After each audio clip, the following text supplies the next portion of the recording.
Now, preview time.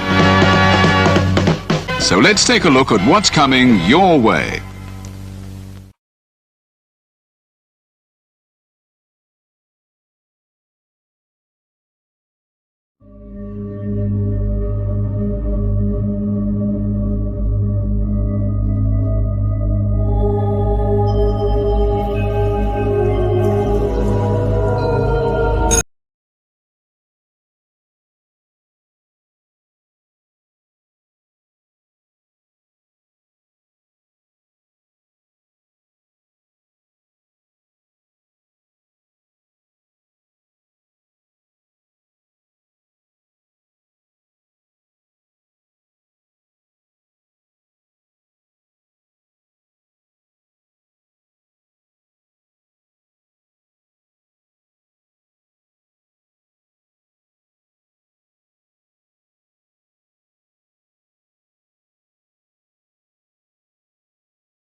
The Jeff Meacham Network's Multiverse of Media.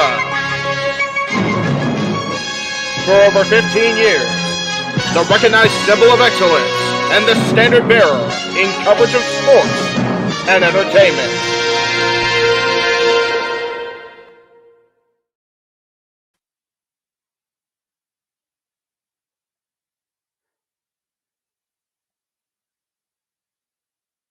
It's Wednesday. You know what that means. We are back here once again, but this time it's once again that annual tradition as we go to Arthur Ashe Stadium. Welcome everybody to the Jeff Meacham Multiverse of Media, where our live virtual event tonight we will bring you our coverage, our reactions to everything that unfolds at AEW Dynamite Grand Slam. Hello everybody, and welcome once again to the Jeff Meacham Multiverse of Media. You know what this is. I'm the Simple Man of the Simple Brand and the voice of the Jam Man. And my name is Noah Foster. With me, as always, is the Grand Slam Renegade tonight. Damn it, of wrestling, JJ Williams. And it's good to see everybody in the chat. And JJ, good to see you. It is pay-per-view level TV showcasing. We got bouts for respect. We got championships galore. And we will finally see if somebody can step outside the Ocho's shadow. It's trial by fire for quite a few tonight, just outside the heart of New York. How you feeling about tonight? You know, man, I am looking forward to this. Granted, it was under dubious circumstances, you know, with James kind of stepping away, but I have really started to enjoy doing these AEW watch-alongs with you, almost as much as doing the WWE and my NXT ones, damn it. But you digress. There was a point in time where I just really didn't feel comfortable stepping into the chair to sit next to you for AEW coverage. But within this past, I'd say 3 to 6 months, I've become to get a little bit more comfortable doing it.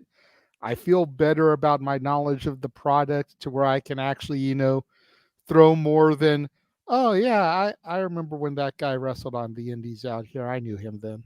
Right. Type of drops, to stuff like this. So I'm looking forward to this, man. And this is another big show. Granted, it's a TV special, but this is right up there. This very easily could be, as you said, a pay-per-view for AEW each year. If they begin to expand their horizons, like is being rumored, there's rumors that swirl on a regular of a deal with Max becoming closer and closer to being an actual thing. And the main thing that gets thrown around in those rumors is that if that happens, their pay-per-view presence is going to go up to 12. Grand Slam very easily could be a pay-per-view for them, or a PLE if they were going to be streamed on the Max app. I would probably add Fighter Fest and Fight Winter for the is Fallen coming. Yes, winter's coming. I almost literally forgot about that. I mean, that literally closes out AEW. And they don't really have like a New Year introduction. I mean, they also have, let's keep in mind, I don't know whether or not they're even going to do it because I haven't heard any talks about, but as you know, we're approaching the anniversary of Dynamite. They usually do AEW Homecoming from Daly's place, which is in itself is special, considering that is the home where AEW truly first began, and also where it truly was able to breathe life into us as fans during the pandemic. So the idea of it going to Max for me just leads to nothing but more positives. And in this over competitive world of the professional wrestling industry, no matter what company you look at, no matter the scope, you gotta keep trying to deliver more and more products. So I can kind of understand them going to the once a month format, as long as at the end of the day, the quality meets the quantity, which sometimes is easier said than to be believed. But for the most part, AEW, even when it becomes the same week of build, they rarely miss. This is very accurate. And you figure, like you said, their exposure would grow exponentially because people that have the Max app then just have to determine, do we want to pay the $5 or $10 a month bump to go from what I'm already getting to include the AEW stuff? Does their Dynamite, Rampage, Collision back catalog get added to that also? Are the pay-per-views included in all that, so that we get away from the $50 a pop format, especially if they're going to go to 12 shows a year? That automatically needs to drop, because you're going to make money on the shows that have been free for the most part up until this point. Like we said, this Grand Slam, Winter is Coming, Fight for the Fallen, Fighter Fest, Quay at the Lake, they did that once. There's 4. Then you figure Revolution, Double or Nothing, All Out, and Full Gear, so there's 8. You add in Forbidden Door and All In now, there's 10. Wrestle Dream, if that becomes an annual thing, yep, so there's 11. Which means, to speculation, what Madman, you want to talk about a guy that doesn't sleep. I think TK doesn't sleep. Good God almighty. Please take care of your mentality, sir. I say just make the Owen tournament a pay-per-view each year. And just have the one show be the Owen tournament. That's exactly, you took the words, that's exactly what I was thinking, because again, you ran down the gauntlet of specials that I ran each year. Speaking of running down, again, to those that are tuning in just right now for the first time, welcome again to the Jeff Meacham Network live watch events here on the Jeff Meacham Multiverse Media, where we keep you in tune with all the biggest shows, all the biggest happenings, and everything going on in all things wrestling. Shout out, of course, to the entire W family, of course, on Twitter, where we all were born out of AEW, for we are ATW. Good to see you on the chat. And DJ Mutt King, thank you for that. We'll definitely address that here. But just to keep in mind, folks, during the actual context, if you want to get to the conversation, super chat at Casting Steel. This man monetize, if you will. Show him the love. Super chat, it's as simple as that. But again, the possibilities for me and All Elite Wrestling continue to just excite me with what this company, again, can't stress enough, 4 years in existence, have already proven to rise to the occasion, if not surpass expectation. And yes, like anything else, you have that idea of, okay, this is happening backstage. Okay, and you got this sort of conflict. You got this sort of like confrontation. You got this sort of combustible situation. That's the nature of the industry, folks. At the end of the day, read what you choose to, perceive how you wish, but just enjoy life and enjoy wrestling. And DJ just brought up another good point. That's true. I didn't think about that. Duh. New Year's Smash. They also do the Holiday Bash and New Year's Smash exclusively for the holidays. Although, to be fair, the other companies kind of do that too as a TV thing. The only difference is Impact Wrestling does that as like a memory lane type thing.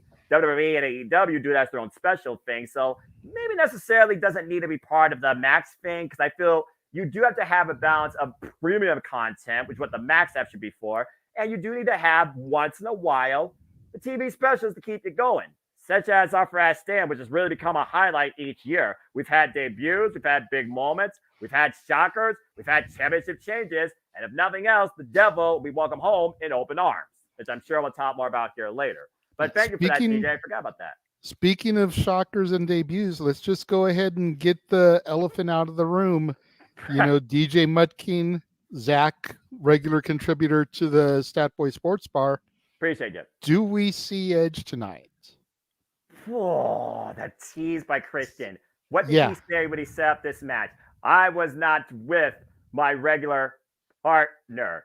Imagine the ultimate opportunist taking the opportunity to make a debut on a grander stage in AEW at the expense of Sting and AEW original Darby Allin. It screams potential to happen. And again, Edge is not clear of where his future leads. We just know for now he is done for now in WWE in ring. We don't necessarily he's done with the company. We know nothing. But if I'm going to look at Opera Ash Stadium, last year during Rampage, Sting got help from the freaking great Muda. I would not rule it out, considering Sting is once again in action on Grand Slam Rampage, and you need a big moment for that show, even if it will be recorded tonight, as we will, of course, cover it Friday, as we are hashtag spoiler free. Yes. I'm going to go out on a limb and say yes. Well, wait, it says tonight. No, not tonight. I'm going to go out on a limb and says he shows up on Friday, because I look at the card tonight and I'm like, where does Edge fit in showing up, unless they further the idea of this tag match and Christian Cage tries to pull a swerve, pun intended, and call out Darby Allin, because I do think they have to set up more for, as we learned, Rampage Grand Slam, which will be 2 hours. So clearly there's going to be some intermediate contest tonight, but I don't think you want something to overshine the likes of Kingston and Clark with how much build you put into that. MJF and Samoa Joe with how much build MJF is as the AEW original, the world champion, etc. I think you save Edge personally for Friday, but for those that are in attendance, it wouldn't surprise me if he shows up tonight, because I think it's very likely. Your thoughts, JJ? When he first said about his normal partner, obviously, immediately thoughts went to Edge. Right? But, I mean, Edge is one of those guys that I always thought of as a WWE lifer. Fair. He was your Shawn Michaels. He was your The Rock. Undertaker. He was even Undertaker came from WCW. That's true. I didn't think about that. Continue. That's the only reason I didn't say Shawn Michaels either, because, I was going to say Stone Cold. Excuse me. Well, Shawn Michaels came from the AWA, but most people don't remember that. No, they don't. Austin came from WCW. That much I do remember. So, I didn't throw him out there, but you think about the guys that have just been WWE cultivated, homegrown talent. I've always thought Edge was just going to be one of those lifers. True. I mean, Jeff Hardy went on to TNA, so. And now AEW. Would I be surprised to see him here? I think I would. Does he do it? I'm scratching my head. The best part about if he does do it is that all Tony's got to do is talk to Alter Bridge. Yeah. WWE doesn't own the rights to Metalingus. They just license it.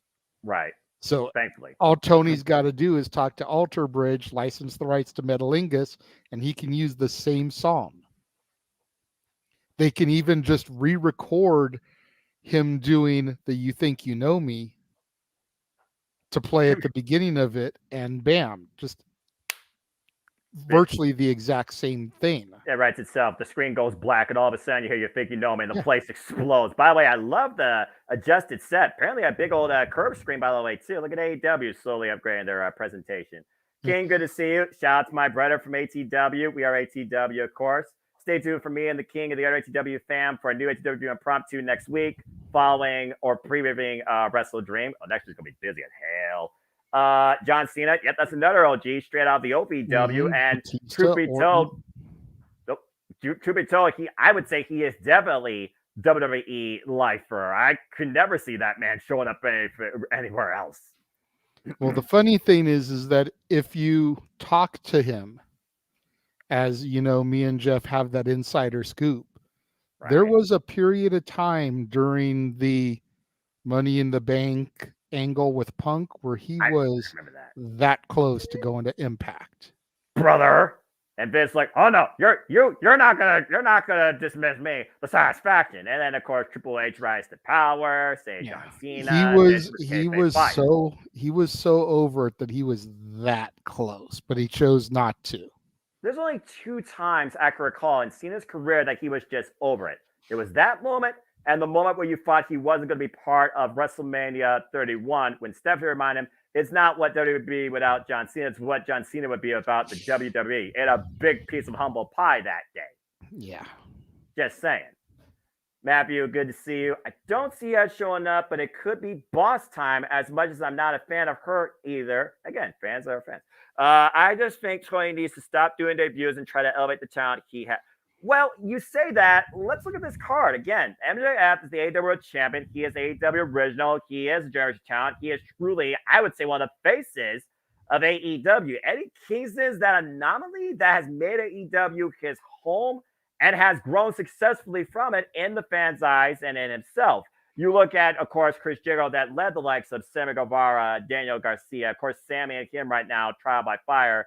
Daniel Garcia finding himself as the most technical sports entertainer. People like John Moxley and Ray Phoenix still leading their own the way, showing what they could do up to a single standpoint. There is several AEW originals, I like to call it, that Tony Khan has cultivated and elevated. Chris Statler is another one of them, and she has been a nonstop presence weekly when it comes to her and the strength of the TBS Championship. Coming off, honestly, JJ, in my opinion, her 2 biggest wins and probably her 2 best matches in her career. That's fair. Something else to keep in mind, and I saw the person who I'm going to discuss here post this earlier on their Twitter. What? 1 year ago, Saraya debuted. Yes, that's right. Tony Storm was the champion then. But yes. Now, a year later, she's the champion and she's facing Tony Storm. So going back to the whole boss time thing, 1 year later, for her to make her debut would be a very interesting thread to tie here. Especially right before the precipice of Wrestle Dream, where you wonder if the former IWGP Women's Champion might be involved in that show, which already has me salivating.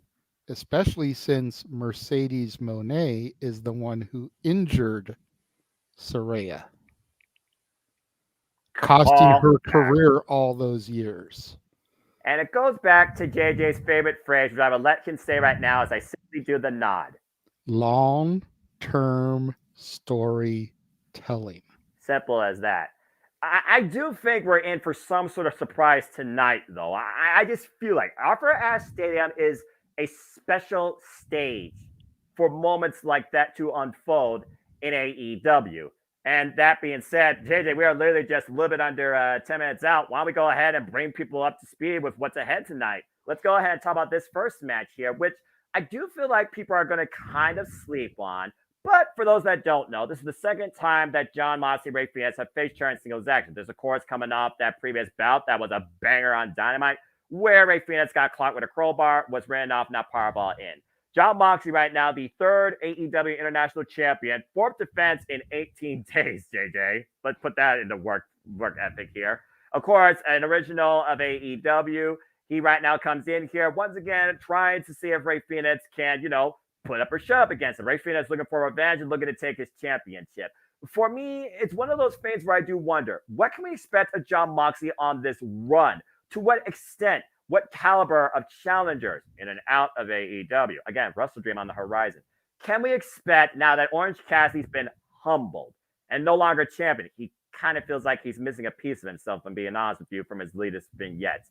But I do think Rey Fenix is again going to show us how incredible he is from a single standpoint. If nothing else, I look at this as a showcase match. Because with Jon Moxley, he tests you. He pushes you as far as you can go. And he expects you to push him as far as he can go before he bleeds. But I digress. I think this is going to be a fun match, though, but I don't see Jon Moxley losing the title. No, I don't see him losing either. And the whole reason I did this match first is twofold. Number one, the International Championship seems to always be the kickoff match. And number two, this is the match I care about the least. I mean, no disrespect to either competitor. I like Rey Fenix and Penta as the Lucha Brothers. I like Moxley, Dean Ambrose. I like BCC. I just could care less about this match. In my opinion, and it goes back to what happened at All Out, I don't think Moxley needed this belt. I think it was a step down for him. I would rather see Orange continue defending it or losing it to someone who could actually build their career up like he did with it. Mox doesn't need this. Maybe they think Jon Moxley's the guy, though, to build somebody else up bigger than Orange Cassidy because Jon Moxley is the more recognized name. And again, like I said, you want to talk about last year. What was Jon Moxley doing this time last year? He was in the finals of the AEW World Title Eliminator Tournament, bringing AEW World Championship out from the dark to light, facing Bryan Danielson. And he beat him while MJF was watching on with that poker chip in hand. I'm just saying. And if this keeps Jon Moxley out of the World Championship picture, but still contributing to try and elevate or at least give talent a showcase, I think it's still a good thing. So, and again, Orange Cassidy, he went 31 defenses in less than a year. He has to be damaged goods or Bruce Fruit. In my opinion, he kind of needs a break. So no, I definitely agree he needs a break, but I feel like a defense here could have been where Orange lost the belt on this big stage.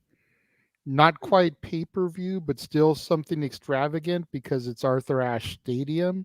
Damn it. And just had survived Moxley and lost it to whoever here. That's fair. I mean, I mean, again, before he lost to Jon Moxley, who did Orange Cassidy beat with a surprise crucifix pin after being dropped in his head twice? Again, I don't know how he survived that. His brother, Penta Ciampiero. And I would love to see a battle of brother versus brother. But speaking of battle of what you think impromptu is brothers versus brothers, this match, not just the headline, but the underlying headline that's not on the screen. One word, Jay, that defines this: respect. Will we finally see it tonight between Claudio Castagnoli and Eddie Kingston? This is Eddie Kingston's home turf. It's do or die here for the Mad King, in my opinion. There is no other result for him, in my personal opinion, besides get the win, or he's done. I agree. My question is do they do a title change here, or do they do some kind of schmozzy finish? Last year, I don't see Claudio taking the New Japan Strong title and being a double champion.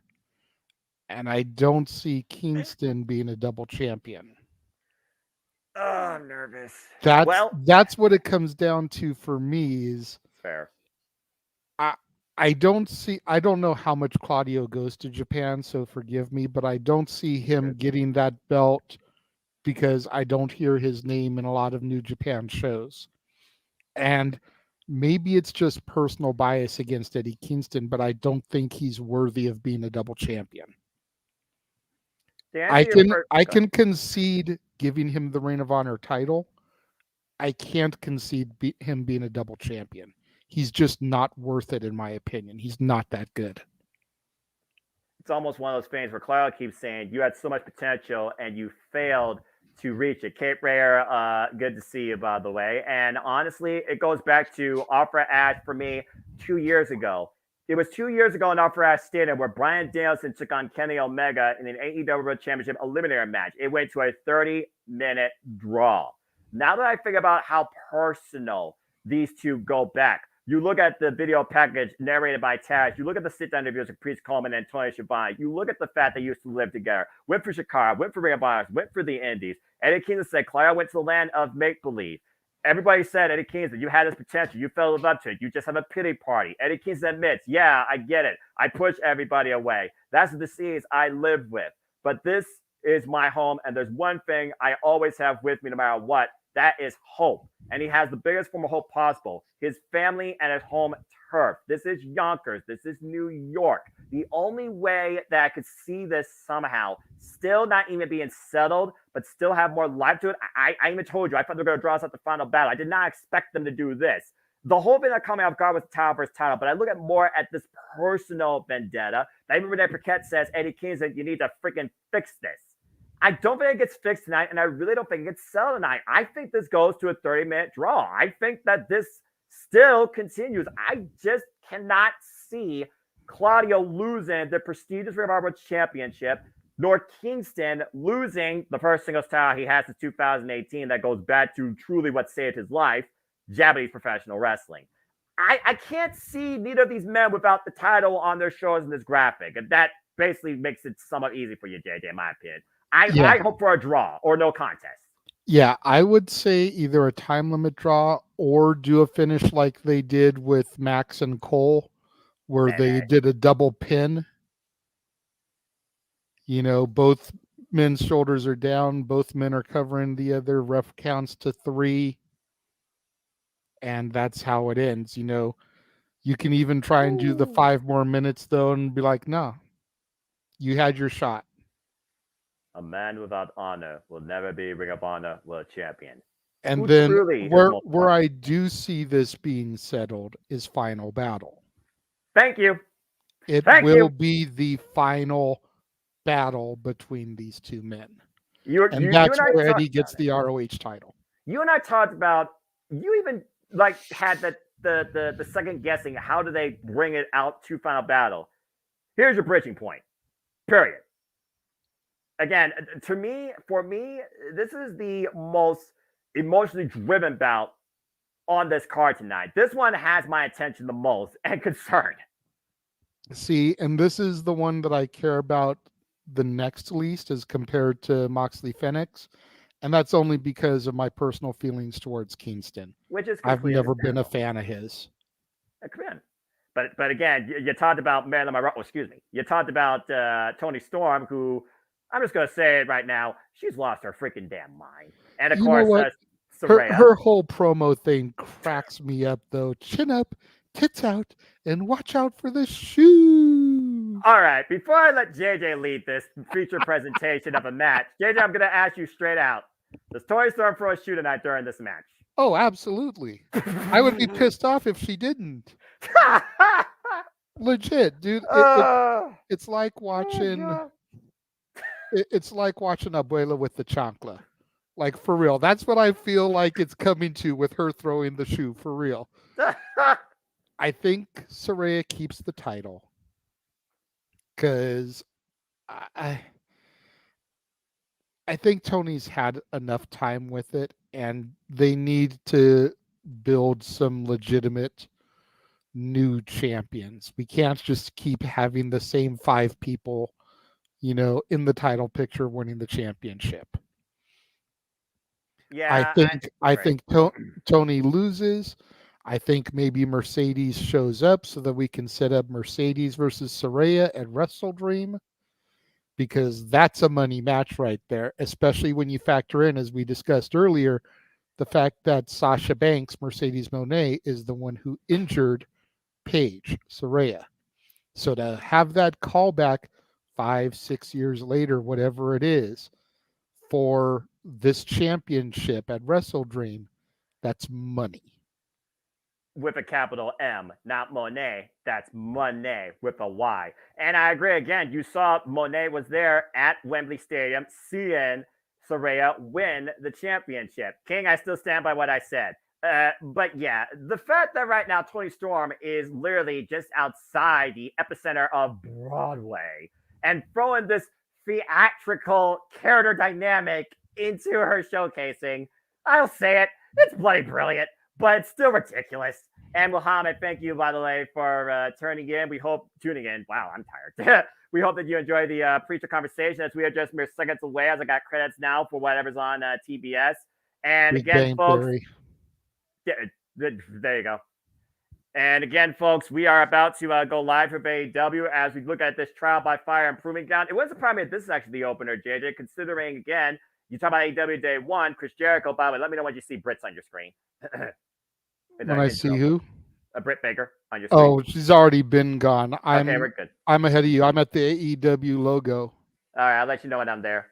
And then, of course, I'll do my intro. And we'll, of course, keep talking with you folks during the picture-in-picture. Don't worry. As, of course, AEW logo.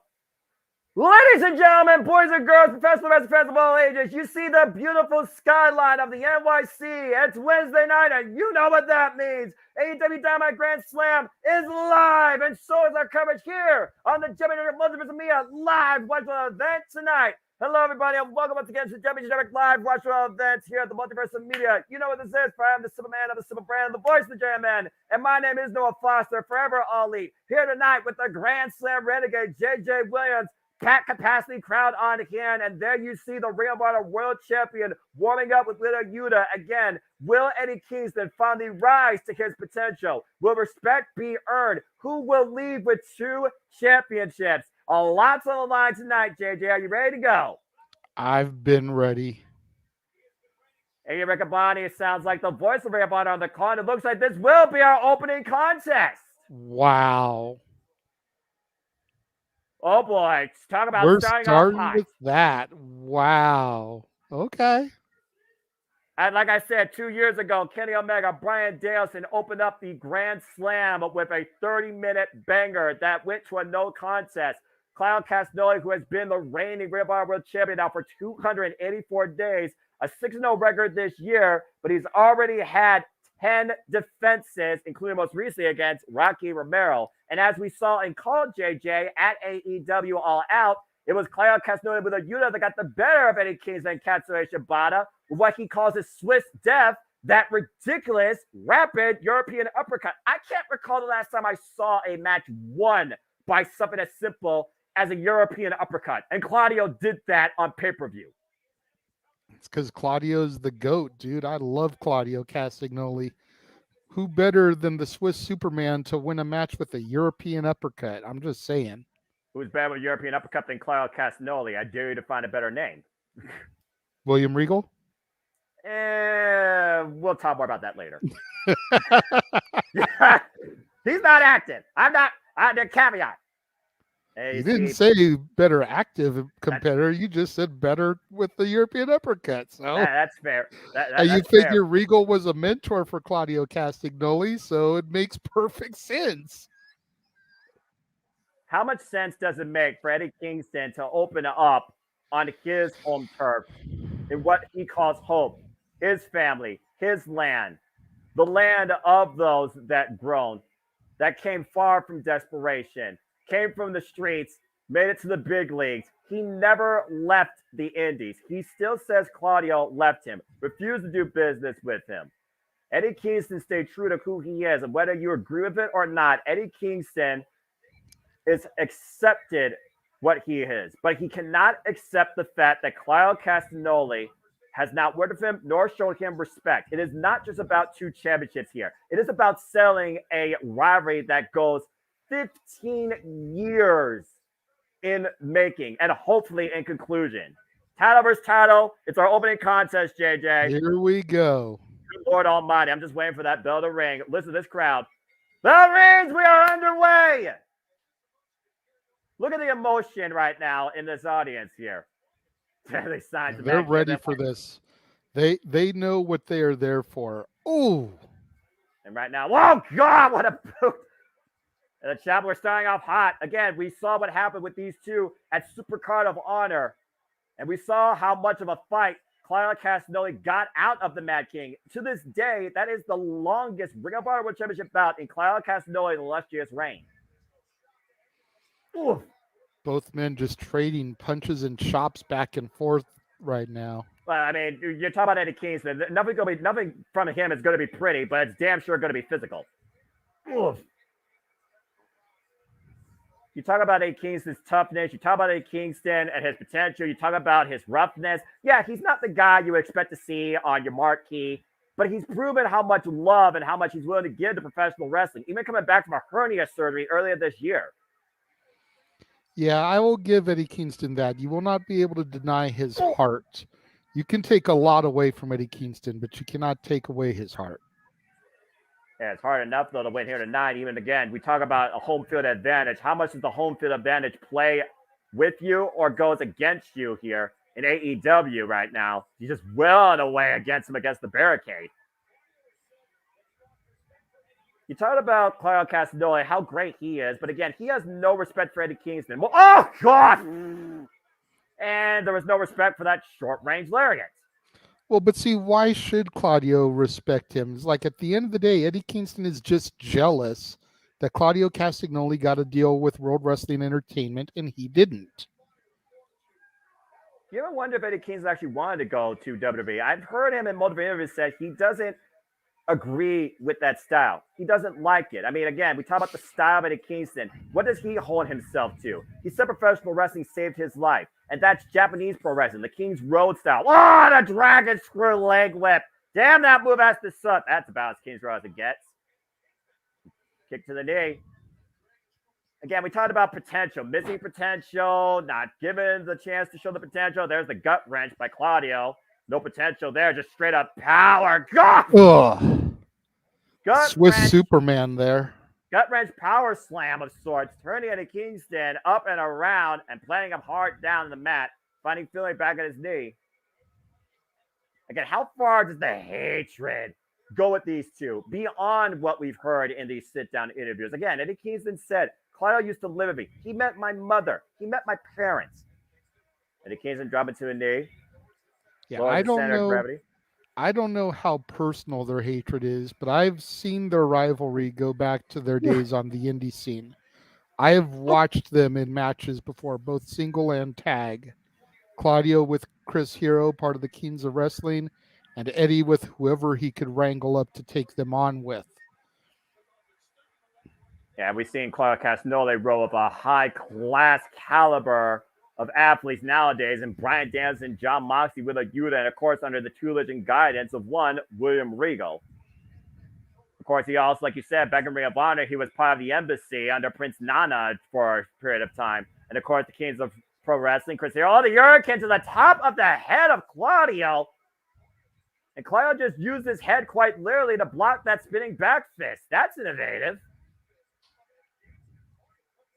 And Claudio right now hooking at Kingston up. Oh! Oh, right on the entrance ramp. That's an LED entranceway, by the way. Gee. It's one thing to get back suplex on a freaking padded floor. It's another thing to get back suplex on an LED ramp with absolutely no get. Wheeler Yuta showing his support, trying to rally Claudio Castagnoli on from the ringside area there. And Raymond, you're fine, brother. We appreciate you. As we appreciate everybody here on the Multiverse of Me. Again, thank you folks for tuning in. Please subscribe, comment, and tell a friend. Of course, Wheeler Yuta recently challenged Eddie Kingston for the AEW Strong Championship. So we talked about the battle here for respect, but let's go ahead and talk about the material. Oh, stomp on the fingers.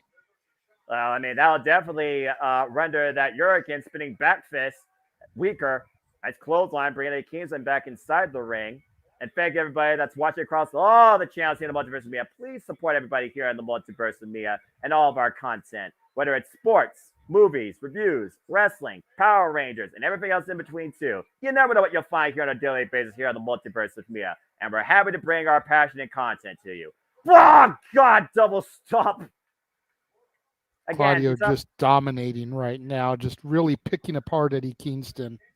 Of course, Claudio Castagnoli, the Ring of Honor World Champion, a title with over 20 years of legacy, as you know, JJ, held by so many greats. We talk about Jay Lethal, Samoa Joe, Adam Cole, CM Punk, the late great Jay Briscoe, God rest his soul, Najee McGuinness, and of course Bryan Danielson. Oh! James Gibson, the former Jamie Noble. Produced now WWE. Oh God, uppercut! How am I doing right there? It's a cover hook on the near leg. No. Actually got to see James Gibson defend the Ring of Honor title in Pro Wrestling Guerrilla. Hey, we freaking talk about Genesis. I mean, you think about Pro Wrestling Guerrilla. Is that not what I would, in my personal opinion, would you call the genesis of many of the wrestlers, the superstars you see today in all the major companies, where it's AEW, Impact, NJPW, WWE, you name it? I would say PWG was literally the breathing ground for professional wrestling, in a way. It definitely was a major one. A lot of people joked back in 05-06 that PWG was actually just Ring of Honor West Coast because Ring of Honor never came out this way at that point. That's fair. And you would see a lot of those type of names coming through PWG. But yeah, I mean, there were times when Fit Finlay and William Regal would come and scout at PWG. And then you look at how Kevin Owens and Sami Zayn and Adam Cole and Claudio Castagnoli and got suplex. Kenny Omega and Walter and all these guys that came through Guerrilla are now big time names either in AEW or WWE. The Young Bucks. Right. You know, even referees like Rick Knox is a former PWG referee. Excalibur, the commentator, was Pro Wrestling Guerrilla wrestler and commentator. Based on what you just said, I almost would think that PWG was almost like the pilot of what could have been at the time All Elite Wrestling. Big G, good to see you, and I don't think Eddie Kingston enjoyed seeing that sliding lariat. It's Claudio with the cover, bring the arm inside the ring, 2 count only as Kingston grabs the ropes. When I went to an airport, Jamie Noble was one of the people that would fly out of it. Oh, well, there you go. I wonder if he flew Delta. Right. If you know, you know. I've only flown Delta once. That's a story for another day. Actually, it was just a simple 1 hour, 8-minute flight to Nashville, Tennessee for Slammiversary 2021. It went perfectly fine for me, but I digress. I've heard horror stories. I usually go Southwest or JetBlue. I'll keep that in mind if I ever fly out to California or whenever I might take a flight again. It won't be anytime soon, I assure you. I don't have that type of money. No, we need to get you out here to SoCal, though, Noah. I know. Ugh. Again, you see Eddie Kingston, the defiant act, sticking up the burr with the left hand while Claudio works the right hand. Again, the right hand is what Eddie Kingston uses for the spinning back fist, the Hurricane. We talked about the legacy of the Ring of Honor World Championship. For those that don't know the legacy of the title Eddie Kingston has, it is called the NJPW Strong Openweight Championship. It represents NJPW of America, previously held by Kenta, won by Eddie Kingston at the Independence Day pay-per-view in Corrigan Hall, and he's had one defense with it so far against with a Yuta. People in New Japan Pro Wrestling, though, that have eyes on it include but not limited to Tomohiro Ishii, Shingo Takagi, and United Empire's Hinare. And Eddie Kingston right now up on the shoulders of Claudio. Oh! Oh, God. Big TKO.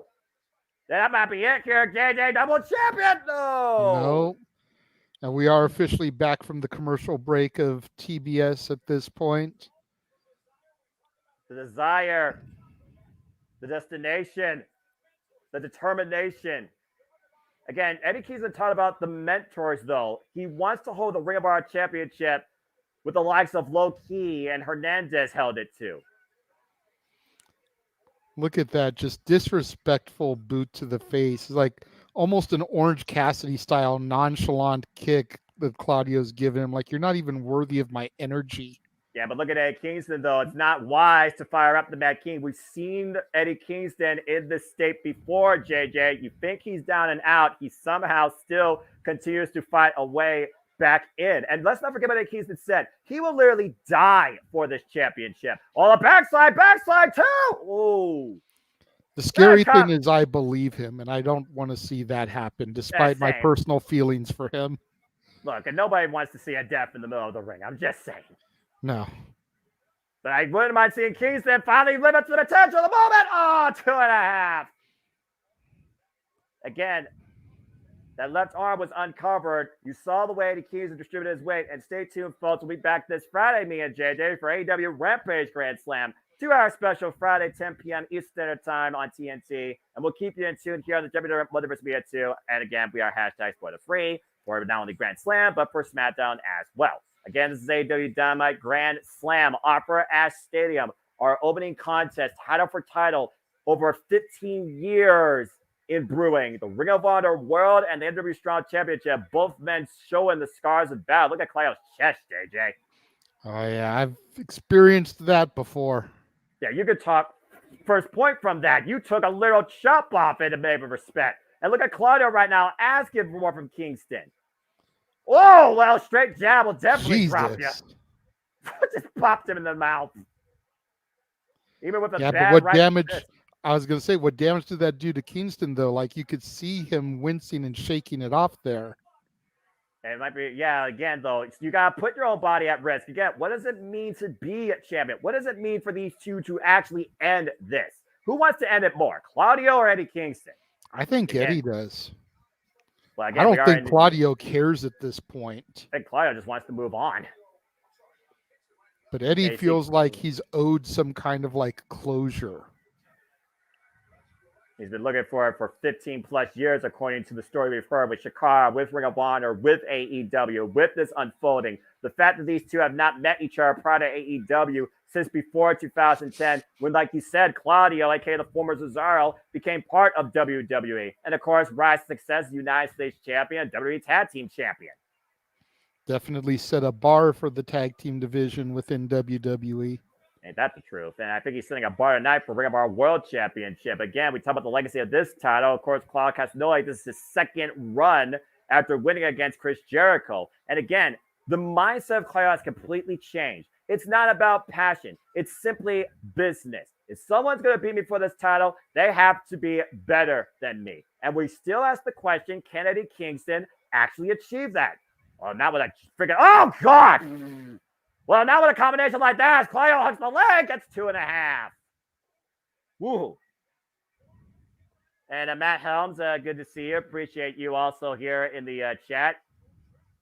And we've seen Claudio Castagnoli literally ask everybody to step up to him. Whether it's Rocky Romero, whether it's Robbie Eagles, whether it's Pac. Well, and a backslide, hook both legs, with a roll through reversal. Oh, my goodness. Oh, it takes three. Oh, God. Well, that might do it. Cover. 2. No. Almost a deja vu of All Out there. Yeah, literally. The Swiss Death, that freaking uppercut. And you see the frustration now building in Claudio. Might be looking for the uh-oh. Is it time? Ricola. And he got all of it covered. 2. Got the shoulders. No. Not enough. And Claudio is pissed right now. That should have done it. The Ricola bomb has put away so many people. This crowd coming up to their feet, though, man. This is truly a battle. Claudio Castagnoli versus all of New York City. This is beyond Claudio Castagnoli versus Eddie Kingston. This goes beyond a championship. This is about closure, as you alluded to. Oh, he took off the elbow pad. Yeah, he's looking to knock Eddie Kingston's lights out. You hear John again. You'll never be better than me. You'll never earn my respect. Oh, again! He clocked him! And again, a second one with the left hand. A half and a half. Eddie Kingston trying to mount a comeback. Spinning hurricane. And now, the Northern Lights bomb. Shinzo Kawada is meant to cover to Eddie Kingston. No! Not quite. And now Kingston's pissed. Oh, my God. Was that Eddie Kingston's best shot, though, JJ? He might be mad, but he knows he's in the driver's seat. Again, can he finally hone this so-called missed potential that everybody has doubted him, cast him aside? Claudio Castagnoli is down and out right now. Eddie Kingston needs to capitalize. Hassan, good to see you, by the way, and congratulations. And right now, Eddie Kingston, I don't know what he's looking for here. Maybe a power bomb or a pile driver. Maybe he's big going to man. go for the neuralizer. That neutrally has a good point. Oh, get up. Oh, the Hurricane on instinct with the bad right fist. And again, lifting him up. Power bomb. High stack cover two. Eddie Kingston has done it. Eddie Kingston has done it. Eddie Kingston has done it. Wow. Eddie Kingston is the new Ring of Honor World Champion. And still AEW Strong Champion. And with this win tonight, Eddie Kingston has finally, I think, found closure and risen his potential. In the eyes of New York City, a king has truly been crowned. Eddie Kingston is now a double champion. Eddie Kingston did it. I am shocked. I'm not going to lie. And you and me both. Holy hell. Eddie Kingston, who held himself up to his mentors, Loki Hernandez, who held himself up to the forefathers of Kings Row, including his hero Kawada, who literally said his life was saved with pro wrestling. He has finally vanquished his greatest rival. Eddie Kingston has defeated Claudio Castagnoli and is the new Ring of Honor World Champion. Oh, now, the $1 million question, Claudio's extending the hand. Yeah. Looks like he's finally willing to show that respect to Eddie. There you go. Wow. Handed him the belt. You could tell he didn't want to, but he still showed the code of honor, shook his hand, and handed him the belt. Eddie Kingston has not only earned respect, but has finally found closure. Eddie Kingston, the new Ring of Honor World Champion, crowned tonight at Dynamite Grand Slam. Thank you, Claudio Castagnoli. Truly the utmost in one word, respect. Goosebumps here. Proud and powerful, homegrown, hope realized Eddie Kingston is now a double champion. Did you see him mouth the words thank you to the crowd there, Noah? Again, the people saved his life. It was wrestling that saved his life. It's the people that never left him. The fans, his family, his passion, and finally Eddie Kingston has risen to the ultimate occasion. Ladies and gentlemen, Eddie Kingston is your new Ring of Honor World Champion. What a phenomenal moment. Congratulations.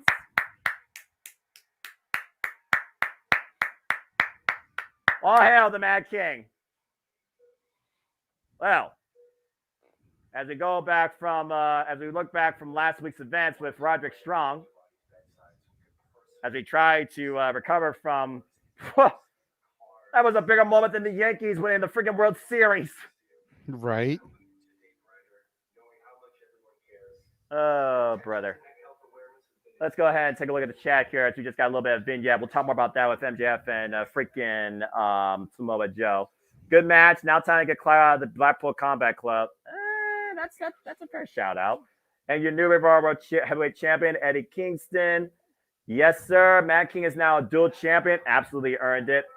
Swerve Show, good to see you. I have not yet seen that because I've been working nonstop. Speaking of working nonstop, Adam Cole might as well be doing the same thing. Adam Cole at Roderick Strong's bedside. And I haven't seen it yet either, Swerve Show. I do want to check it out, but I have not given it a look yet. And stay tuned for the Renegade of Wrestling and the Renegade of Reviews. And I'm sure we'll give you a great review on that too. If you haven't become a member yet, become a member today because there's a lot of great content brand and a lot of great content to come, including our next subscriber choice call, which will be some point before the end of the month, I believe. We'll talk more about that later. Yeah, unfortunately, every time I put the final vote up, it comes to a tie. So I don't know if you just want to call the 3 matches that are a tie. Hey, why not? Try to get it to break down again. Okay. You why not? Man. Yeah, why not? So we are going to be calling then Fall Brawl 97, Chris Jericho versus Eddie Guerrero.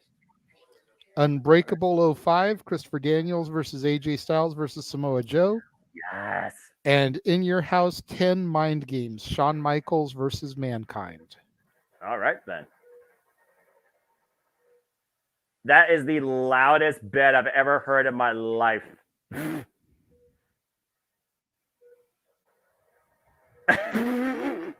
What hospital is Roderick Strong in? The same one where we got Bedpan McMahon. Possibly. Again, will someone else be sent to the hospital tonight? As I'm sure that's going to be our main event. The Devil returns home to New York City. Maxwell Jacob Freeman, MJF, still to defend the AEW World Championship against Samoa Joe. Is someone getting killed? And will someone finally get out of the utter shadow? Because coming up next, it's Trial by Fire as Chris Jericho goes one-on-one for the first time ever with Sammy Guevara. And that's coming up ahead here on AEW Grand Slam. And this is one we didn't really get to talk about the pre-show, so this one I am the most looking forward to. Do tell why. Because I feel like this is make or break for Sammy Guevara. I feel like if he does not defeat Chris Jericho here, he will never truly ascend to the main event. He will never get out of Jericho's shadow. So it's do or die time.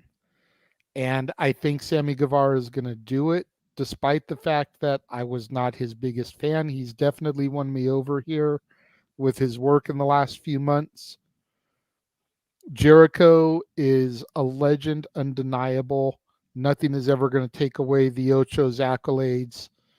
But at this point, he needs to just kind of be the Steam guy and just take a step back and let other people shine. He's been in the forefront of AEW since its inception, whether it was the Inner Circle or the Jericho Appreciation Society. He just needs to be a background figure for about a year. It is one of those things where, again, he has literally been a cornerstone of this company's face, not only in value, but in development. He's covered all roles. He's covered all titles, including the Ring of Honor World Championship. He even said himself with Sammy Guevara in the face-to-face. People like you, like Anna Jay, like Daniel Garcia, if you're going to go to the next level, you have to go beyond Chris Jericho. But particularly with Sammy, he doesn't think he's ready yet. Now, is he truly saying that because that's what he believes? Or does that what he wants Sammy to believe to push him to truly show that he is ready to go to that next level? You said it yourself. Let's go ahead and look at the history with these two when it comes to their encounters, their confrontations. At one point, Sammy walked down on Jericho because Jericho and MJF were becoming more of a thing than Les Sex Guys was since episode 1 of AEW. You fast forward the clock, though, these two have been in several, whether it's Inner Circle or Jericho Society. Previously, we saw Chris Jericho and Sammy involved in a fatal four-way for the Ring of Honor World Championship at Full Gear just last year. And Sammy was pinned Jericho for it. And Sammy and Jericho have not had the greatest 2023. Jericho has lost not only to Action Andretti, which also led to his contract. He's lost to Ricky Starks. He's lost to Adam Cole, baby. And he just lost to Ospreay at the biggest event in wrestling history in Wembley Stadium. Sammy Guevara, he had a chance to fit a four-way in the main event of Double or Nothing for the World Championship. He fell short. To his accolades, he is a three-time TNT champion, but those reigns are pretty much missable and forgettable. And more so, everything else that he has accomplished has been overshadowed or guided by Chris Jericho. Tonight, we're going to see the fight of Sammy's life between these two. And I do think Sammy needs to pull it out, or he's going to be ever stuck in limbo or purgatory. Oh, no.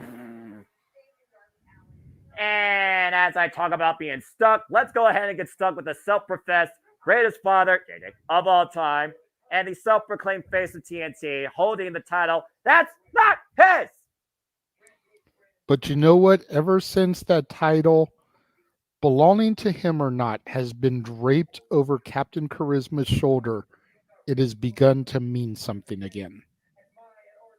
Damn it. You're not wrong.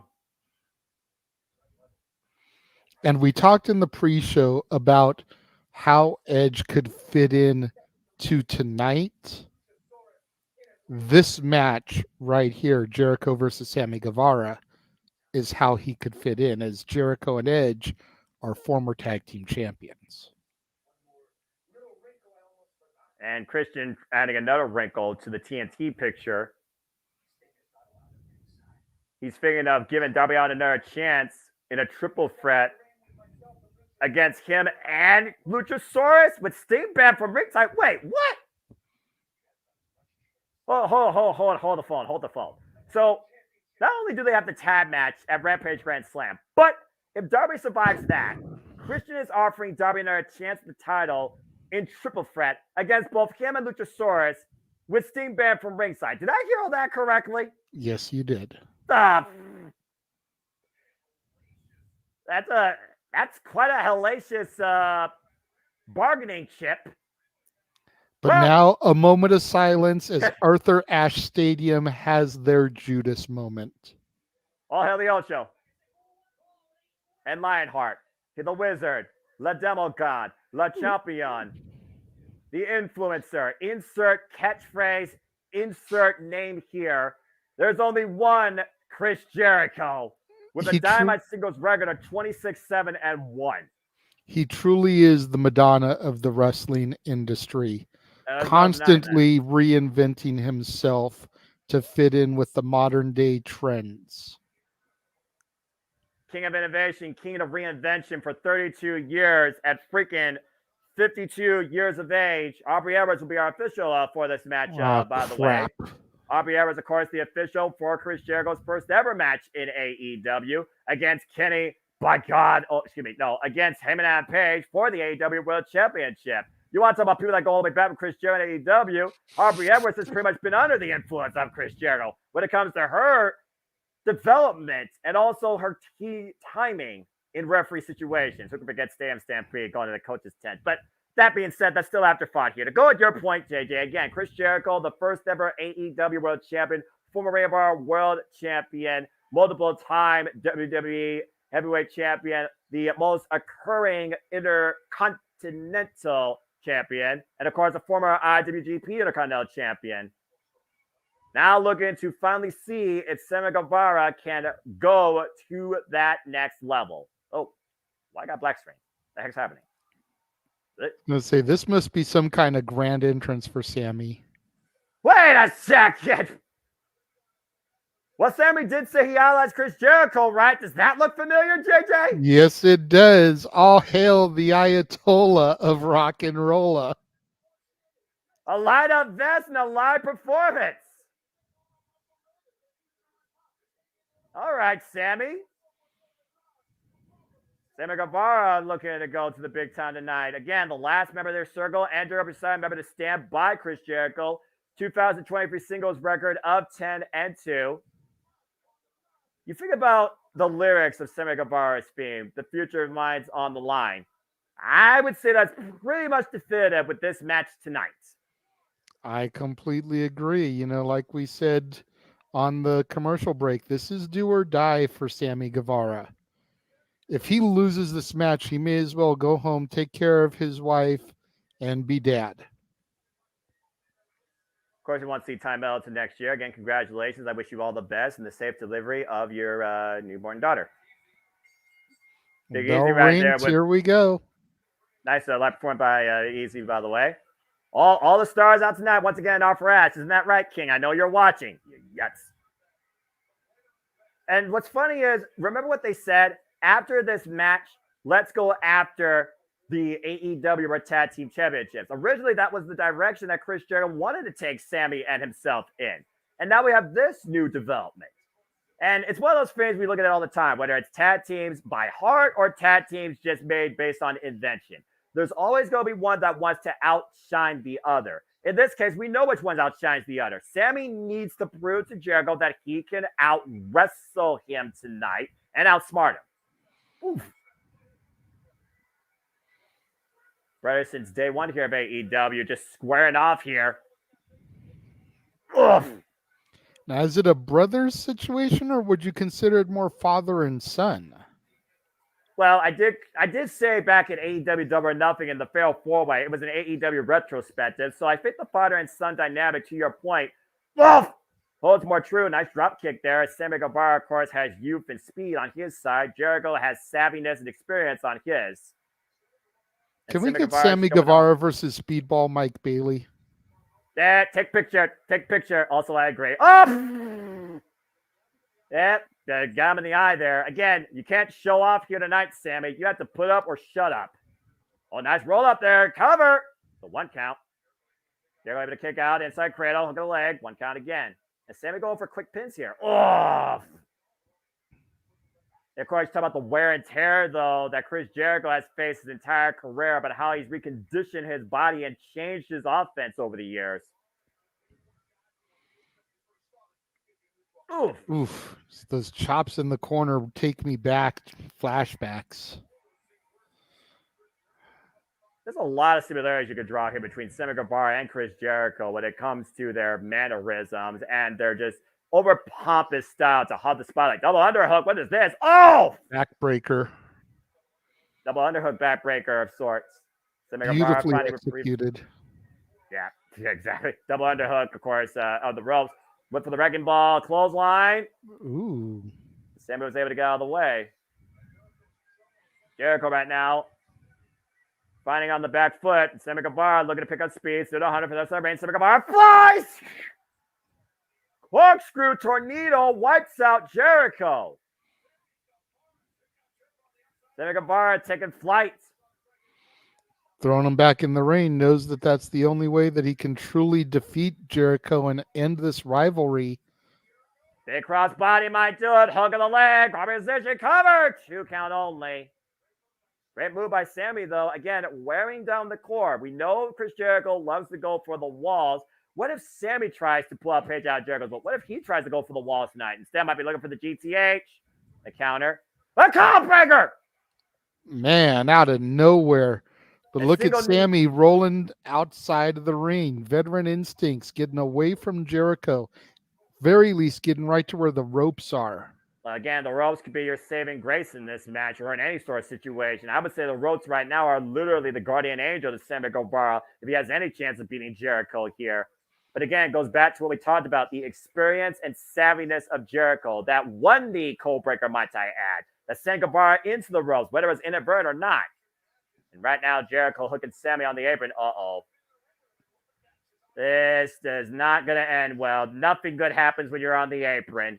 No, absolutely. Oh, God! Oh, Jesus.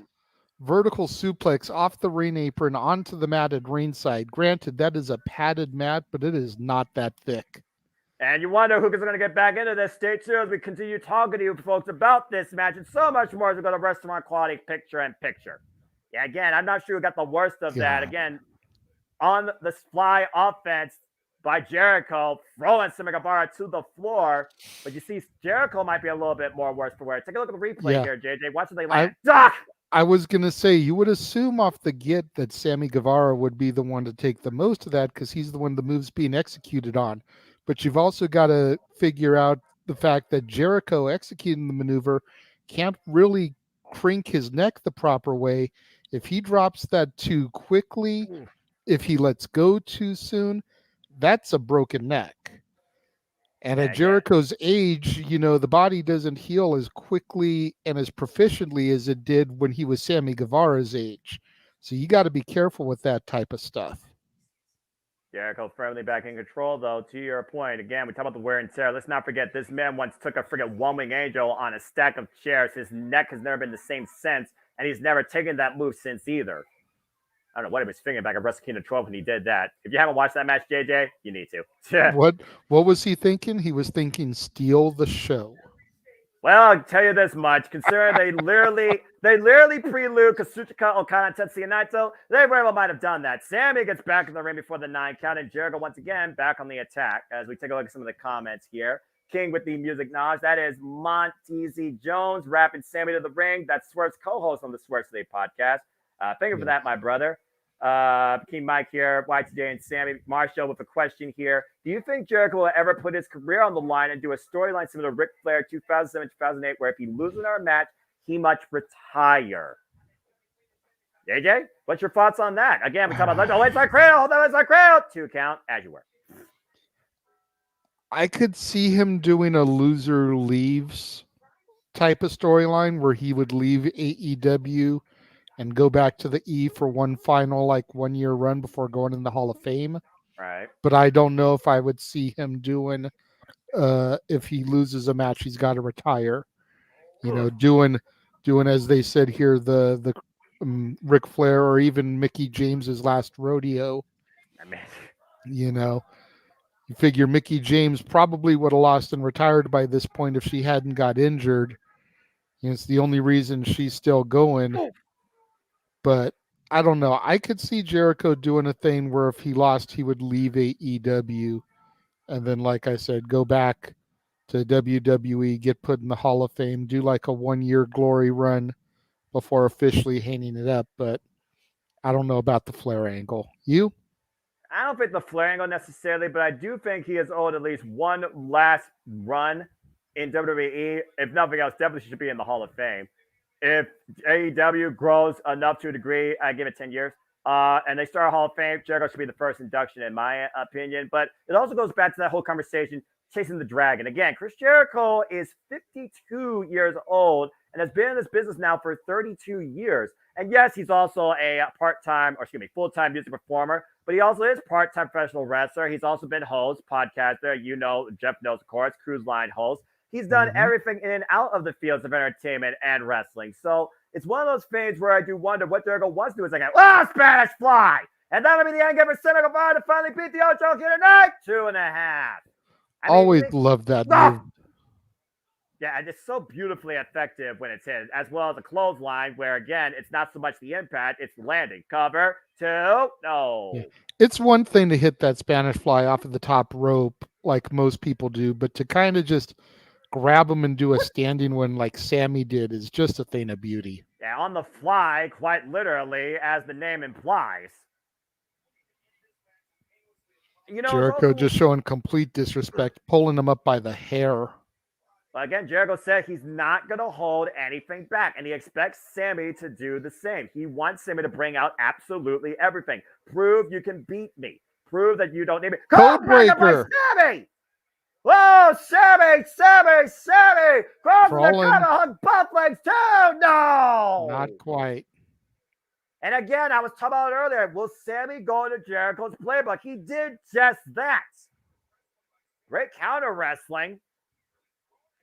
Throwing everything at Jericho and more. I don't think Jericho saw that coming. No, not at all. That's the best thing about the Codebreaker. It's one of those moves you can just hit out of nowhere, like an RKO. And some would call it a lung blower if it hit the core, but that was straight up underneath the jaw. And that was both knees that time by Sammy. And now Sammy, Well, we know Sammy is a bit local, JJ, as he goes to the high-risk district. Turn his back to Jericho. Sammy! Moonsault. Connects, but it looks like he jammed his kneecap there. Well, again, on the landing. The risk of high risk, right? You jam a knee, you tweak an ankle. Adrenaline makes a man do crazy things. Oh, no question. But this is the type of match that you can't afford that type of injury. Boom! Otherwise, you get countered to a drop kick by Jericho all before a springboard. To your point, again, Jericho able to capitalize. And now Jericho once again looking for out of the corner. Didn't get all of it. That was big botch. Got enough of it to juggle Jericho's throat across the rope and caught him with that press kick. That was just messy. And again, that also goes back to what we talked about earlier with Jericho and his age. Again, cardio has to also play a factor here. Both of these men got to be running on fumes at this point. They're throwing everything out here. Again, I also got to be aware there's Floyd the baseball bat also in the corner. And Sammy again turns his back to Jericho, looking to go for broke again. Cut him with the cutter! Jesus. If slow to capitalize, though, finally goes in the cover, hooks the legs, and nothing. No! Almost a Cody cutter there off the top rope. Well, let's not forget Sammy Guevara last took the TNT Championship from Cody Rhodes in a ladder match. And he did a ladder Cody Cutter-esque. And once again, might be looking to put Jericho's lights out. GTH. Oh, Jericho caught it. Going for the walls. Or is the Lion's Hammer? We also know he has the high angle variation. He's sitting, it's the walls. Yep, that is full-on walls. That is in the middle of the ring. And think about how much pressure on the lower back right now of Sammy after that suplex to the floor earlier. The pain. Will he tap? Will he tap? Can he reverse the pressure? Can he reach the ropes? Again, Sammy, it's do or die. Trial by fire. This is literally your only chance. Oh, Jericho dragging him back to the middle. A higher angle this time, too. Look how much Jericho's not, like, sitting so far down in it, trying to turn his body. Sammy able to roll out of it a little bit. Whoa! Just enough leg strength that he can throw him off him. Yeah, but how much did that take out of Sammy, though? Again, how long you're in that hold affects you just as much as the person holding it on you. Oh, without question. It takes away a lot of your leg strength. Sometimes it takes a few minutes before you can really get the blood back flowing and circulating in your legs. You got to figure Sammy's just standing there on like jelly legs right now. Jericho right now and Sammy both looking for balance, both going to the top. Oh, boy. Jericho perched on the outside. It's like King Kong on the freaking Empire State Building. And someone's going to have a nasty fall. Yeah. Who's going to win, the airplane or King Kong here? Neither! Jesus! Another cutter. Off the top with a cutter, to your point. I don't know if he got all of it, though. He got enough of it as he finally drapes the armor cover. No! Nope. Jericho Aubrey looking straight at the camera, making sure we know that was 2. Yeah, Aubrey said it was 2. Punisher. Yeah, meanwhile, take a look at it again. Oh! Jesus. That was almost like Jericho falling, not on his own demeanor. Face first. After a crazy card like that, Sammy just giving the Ocho just enough reprieve, able to get the left shoulder up before the 3. But you saw how much Jericho was able to actually pick up that shoulder. He's picking it up less and less. So clearly Sammy is wearing down Jericho. And you got to wonder, though, what it's going to take for Sammy to put him away at this point. What else does Sammy have left? Well, I know he's also got a springboard moonsault the knees. Right into the knees. I was actually going to talk about the 450 splash, which I thought he was going for earlier, but he wasn't able to get it. And Jericho again looking to capitalize. Bulldog! Play it head first. Jericho going to go for it now. I think he's going to go for the lion salt. Yeah, he's willing the people on. Come on, baby. WCW called Lion Salt connects. Here's the covers. Enough here. Sammy kicks out. Sammy was way out of position, though. Did you see how he scooted at the last minute so Jericho wouldn't miss? Yeah. Well, Jericho went to the wrong ropes there. He should have gone to the ones closest to us, closest to the hard camera. You know as well as I do, it's not just the camera, it's not just the referee, it's also your opponent. You have to consider everything and its position whenever you are in that ring on a live stage like this. Oh, God, what a jumping knee. Right. Nice jumping knee, as you said. Meanwhile, on the shoulders. Does he got him? GTH connects! Cover the man! What are you doing, Sammy? Cover the man! Jericho rolling into position there. I think Sammy's got to go put a little bit more of an exclamation point. Go for broke here. Do or die. There is no try. In front of all of NYC, this is truly your last opportunity.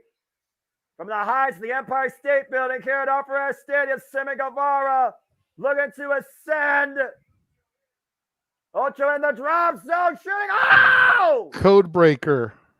Off the shooting star, code breaker counter. Here's the cover. Now Jericho has done it again. Damn it. Sammy Guevara took one too many risks and busted. He put it all out there like you said, JJ, but at the end of the day, Jericho prevails and Sammy is still not ready. Take a look at the replay here. Shooting star press into a perfectly timed code breaker. That is just savviness to the highest degree. We learned how much Sammy Guevara has learned from Chris Jericho, but he hasn't learned enough yet. And we saw that tonight. Yeah, he should have just gone for the pin after the GTH. He might have actually taken it. But again, your hubris be your own downfall. Sammy Guevara, I think, let the moment get in the way of the actual momentum, and he had a chance to win here tonight, and he blew it. Blew it! Hey! Being joined by a special Sith Lord from the planet of Batu there. I heard you say do or do not, there is no try, so I felt it was an appropriate time to come on in here. Actually, I said do or die, there is no try, but close enough. Do or die. Yes. Okay. Well, As both men embraced in the middle of the ring after that amazing contest. Where Jericho once again has beaten Sammy Guevara. Oh! One-way ticket to Dick Kick City from Sammy Guevara to Jericho. Sammy! What the hell, bro? Right in the Judases. Judas just met Lucifer. Sammy Guevara just unloaded on Christian. And look who's coming down. Oh, shit. It's Don Callis. Oh, was the fix in the entire time? You've got to be fucking kidding me. Wow. Is he truly going to be the next member of Don Callis's family? Well, we did say Offer Ask Tim. It's all about moments, gentlemen. I think you just got your answer. Look at that. And look at the sense of relief being shown by Sammy. Sammy has turned his back on Chris Jericho and has aligned himself with the Don Callis family. Now Jericho truly is alone. And once again, the invisible hand had a plan. Damn it, Don Callis! Well, we're going to have to talk about that in a moment, Noah, but we'll go ahead and throw to Jeff real quick because I know he's trying to pop in and just say something real quick. Yep. Oh, okay. He's saying stretch. Okay, so the $1 million question then, was that the right decision for Sammy Guevara? The entire time he's been in AEW, he's been clumped in some group or another. Again, the Inner Circle, the JAS. Now he's part of Don Callis's family. Will Sammy Guevara ever truly be able to stand on his own 2 feet? Or is he always going to have to be an underling to somebody? I think it's still too soon to tell right now, JJ. If nothing else, Sammy Guevara has found a new influence. And Matthew here saying wrong result. A lot of people seem to be upset in the chat. Matthew, wrong result. Sean, why is Jericho winning these big matches? He should be putting people over. Sammy will remain in Jericho's shadow forever. Hey. Finally with the turn there, but Sammy should have won. I think I agree with that. Sammy needs to be on his own, but it looks like he needs that something or someone to cling on to. It's terrible. That's something dark Kid's side. talented as hell. Dark side. Speaking of, JJ saw pictures in private chat, but handmade by yours truly. Check that shit out, everybody. All right. Can't see it. There we go. I know. Hang on. Oh, wow. A lightsaber. Yes. Good. This is the way. There you go. Yes. This is custom made by yours truly, complete with hilt and the whole nine. Right on. There. That's brilliant. Thank you. So if you'd like to help Jeff recuperate the finances he had to spend on that, super chat. It's as simple as that. that. No shit, exactly. Right? Golly. I don't imagine how much that fed in the freaking wallet. Oh. Yeah, that put a dent in the wall. That freaking the wallet tinted the countertop it hit. Yes, Purple Saber. JJ was part of that process last night. I took a few different quizzes to try to figure out where I stood, and majority came up purple. So I figured, you know what, I'm going with it. I consider myself a bad mother, you know what, anyway. So why not? Yeah, no kidding. I don't blame you. If you know, you know. There you go. Yes, I actually have that, Matthew. I have one of those at the house. It is waiting for me to hopefully put the young Padawan at home back through training again, so he can earn himself one of these one day. Start him on the path to the Sith Empire. Well, whatever path he chooses. At this point, I'm willing to let him choose. I am I am staying neutral in that I have allies on both sides back here, and I'm choosing to keep it that way. So That's fair. That's fair. I love your boy. You know he's my Goobian, but the way he's been lately, especially with what I know, he definitely is teetering more towards the Sith side than he is the light side of the Force. Well, but you need to redeem young Anakin instead of pushing him. Just remember, only a Sith feels an absolute. So hopefully he won't be one way or the other. So as far as the question, see if okay. Mom, if you're watching, turn the microphone off for a second. Uh-oh. $230 and change. Damn. I had approval. But Is I still that didn't want with her your wallet and herself discount? to have a stroke. So yeah. And yes, the series is good. Ahsoka is good right now. I still haven't watched yesterday's episode. Spoilers. No. I'm not. I'm doing that for the chat room because some of us have not been watching because they're waiting for it all to finish so that they can binge Yes. it. And while we're on that topic, since we have a lull in the action, there is a certain and I understand that he had a rough NFL week 2. Tough shit.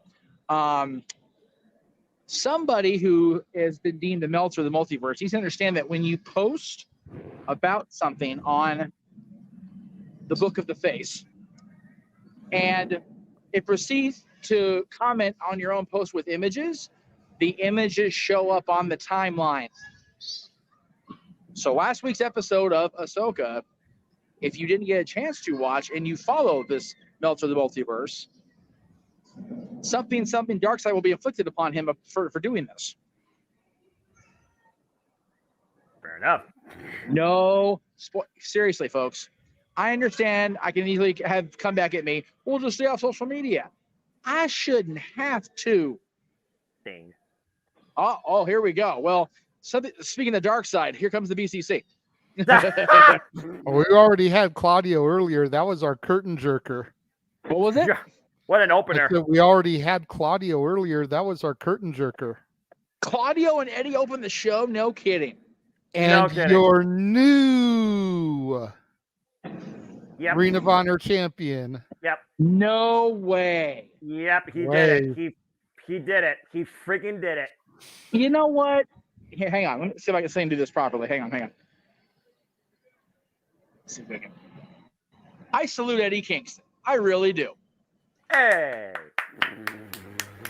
Not happy Claudio lost because I love me some Claudio. JJ knows that better than most. Yeah. But you know what? Eddie's on this redemption story. So why not? I think he finally got full redemption, but I honestly wonder now, is everything fixed? Is he finally got closure? Did he get resolved? Claudio shook his hand and passed off the championship. So does this mean now everybody can just move forward? Yes, and as I part company and let these guys call this awesome, what should be an awesome international title match, this comment here, this banner, again, the entirety of the multiverse watching this in one way or another. So thank you all very much. We appreciate it very, very much. Oh, geez, got an extreme close-up on my big old head. Good Lord I did Almighty. that because the banner was covering your face. So yeah. Oh, okay, I got you. Okay, well here I am. Hi. Okay, there we go. Hey.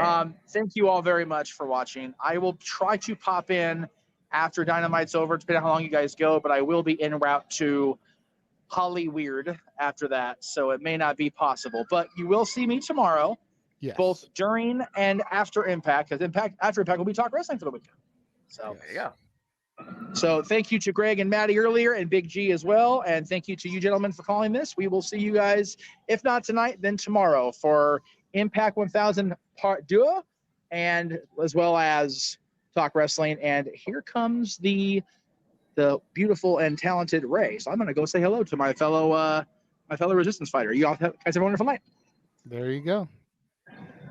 Take it easy, Meach. Thank you for popping in. We always appreciate you joining us. Absolutely. Always glad to be a part of it. And the fight has already begun here on the entrance ramp. Just so you know, folks, this is not a New York street fight. This is a traditional, who am I kidding? It's John Moxley. It's supposed to be a traditional championship match for the title of the champion. And Ray Phoenix just flew like an airplane and just crashed into John Moxley on the floor.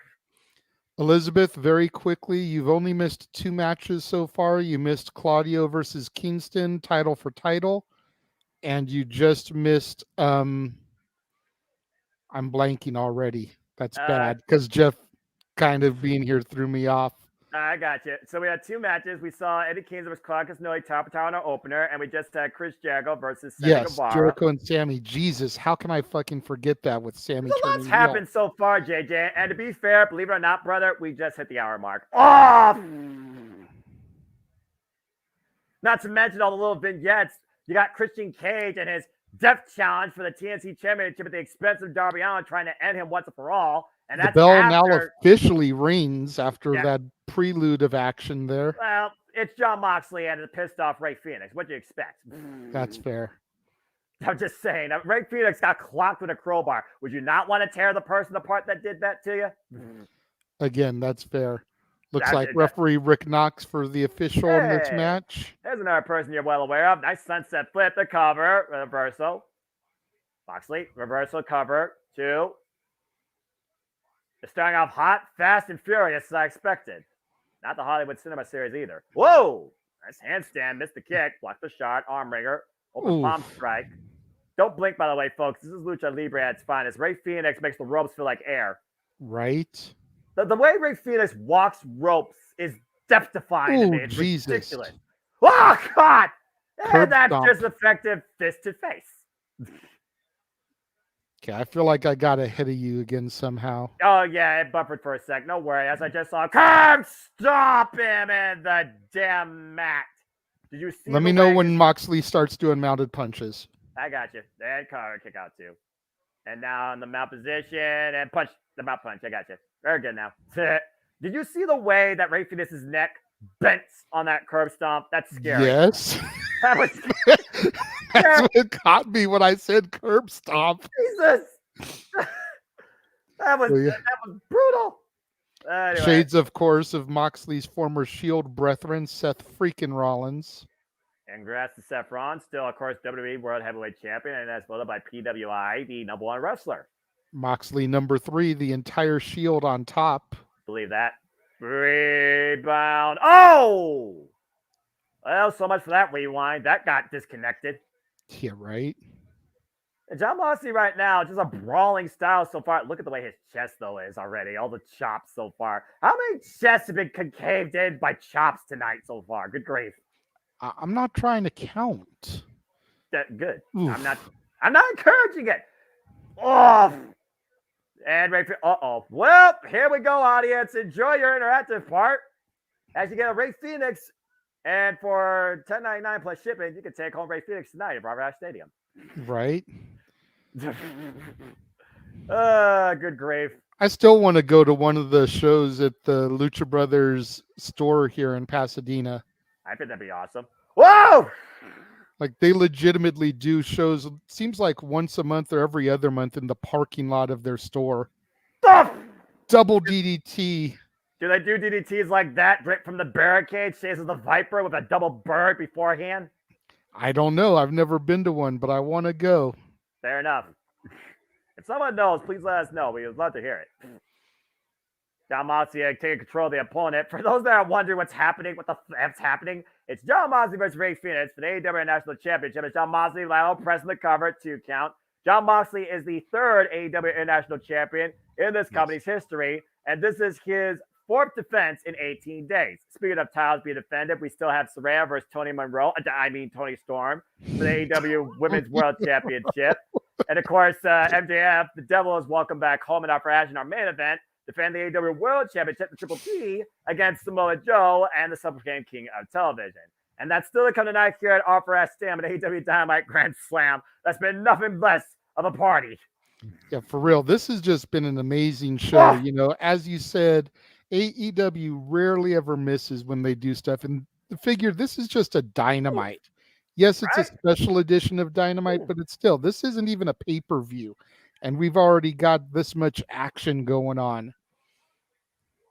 And caught flush with the freaking rebound kick. Roll through cutter. Beautiful roll through cutter. Here's the cover. Hooking the leg. New champ. Oh, almost got him. Ray Phoenix, perpetual motion, ascends to the top rope. Big frog splash. There's a covers enough here for Ragdoll. Dose only. Shades of Eddie Guerrero with that frog splash.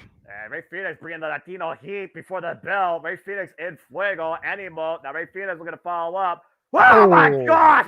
Turned inside out by that clothesline after giving the DDP self high five. King Kong Bundy Lariatos. Stan Hansen would be proud of that. God. And that's one way to turn a luchador from 100 to 0. Right. God. And Matthew Moxley still hasn't started bleeding yet, so you know. Look, I don't know what your bet of time was, but you probably lost if you thought that he was going to bleed early and quick. I think there's certain opponents and certain dynamics where you expect Moxley to bleed. This wasn't one of them for me. Although wait a minute. Oh, well, I might have spoke too soon. I thought I was going to go for DDT. Never mind. I'm good. I would not think John Moxley would have a reason to bleed tonight. I mean, again, Rey Fenix just pissed off because he got a crowbar to the head. He just wants to take John Moxley's head and his championship. And speaking of taking John Moxley's head, Rey Fenix on the top rope. God! The leg drop on the back of the head with a draped over John Moxley in the barricade. Can Rey Fenix get back into this? Stay tuned. Restaurant Quality Picture in Picture. Jesus. Good God Almighty. As we get a brief commercial here for some of the new AEW action figures coming soon. Hey, look at that. Banda Rosa, Penta Miguel, Rey Fenix. I guarantee you that was in respect to the fact we are now in Hispanic Heritage Month. And to all those Latino and Latinas, this is your month. God bless you. Cheers. There you go. Which is gracias. And of course, again, look, for those that don't know what I'm talking about, you'll know when the star of the show arrives soon enough for the women's championship match. Oh, kick to the midsection. DDT! Going for the cover. Is enough here. Deep stack. Look at both legs. Sit on the cover. 2.5. Just sitting on his chest there. Jesus. And again, yeah, think about how much that took out Rey Fenix. Not only the DDT on his head, but the fact that his chest is being concaved in under John Moxley's weight. That's a 220+ pound man on your body.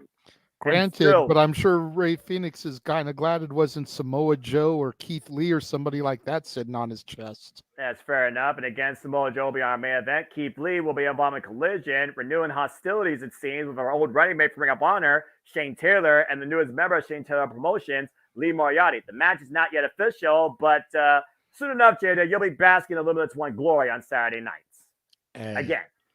I like Keith Lee. Granted, I don't know a whole lot about him, but what little I saw of him on the main roster in the E before he left and came to AEW and what I've seen of him in AEW, I'm a fan of the big man. Bask in his glory, for he is limitless. I mean, granted, the Bearcat thing was kind of stupid, but you know what? He's recovered from it beautifully and doing some big things. Oh, Jesus, that spike pile driver from Moxley to Fenix. Got all of it. Here's the covers. Enough here. No. Nope.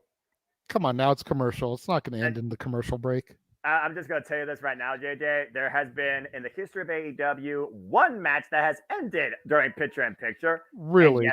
And yes, it was a match that involved Orange Cassidy before his title run. Oh, okay.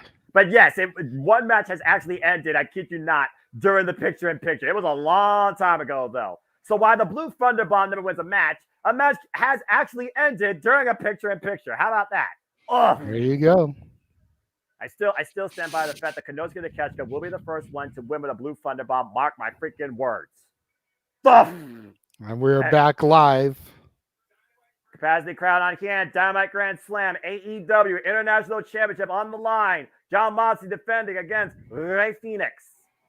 Ooh. And Rey Fenix still very much in this fight. Again, you talked about the power driver earlier. Look at the way he held him. Oh, God. Damn, type of the top of his head. Just spiked him like a railroad spike. Rey Fenix right now, dangerous position. Second rope. John Moxley might be looking for paradigm shift. Avalanche DDT. Double underhook from the second rope. Shout out to the person in the polka dots in the audience representing Dusty Rhodes, if you will. And Rey Fenix, look at that. Almost stop! Almost a coup de grace there, bouncing off of the top rope there before delivering it. And look at the way he bounced up to the top rope from the second as he drapes the arm. Cover 2. No. Moxley kicks out. Again, not enough byway on the cover. That was just instinct. Look, the bounce up, the stop. And he was slow to capitalize and just draped an arm into it. And now might be looking for a pile driver of his own. Maybe if he had gone for a better cover, he might have actually got it there. And Moxley again raising Ray Phoenix up. Ray Phoenix again finding back. Both men jockeying for control here. And Ray Phoenix in the ropes. Ooh, the body shots. Oh! Quick right there to the side of the head of Ray Phoenix. And now both men out to say, oh no, what the hell is going to happen here? Oh, curb stomp. God! Jesus, again, this time on the entrance ramp, which again, LED ramp, as you pointed out earlier. Yeah, count to 100. John Moxley, take the count out at this point. Ray Phoenix might as well be dead. Well, but if he's dead, may as well roll him in the ring and just get the 3 count. Why count to 100? I guess that's true, too. At this point, it doesn't matter how you win. And now again, dribbling into the stage, and once again, holding him up, making him think about pile driver. Letting the blood rush to his head for a good few seconds before spiking him. Cover 2, it's not over. Wow. And again, not enough. I'm kind of surprised by that, if I'm honest with you.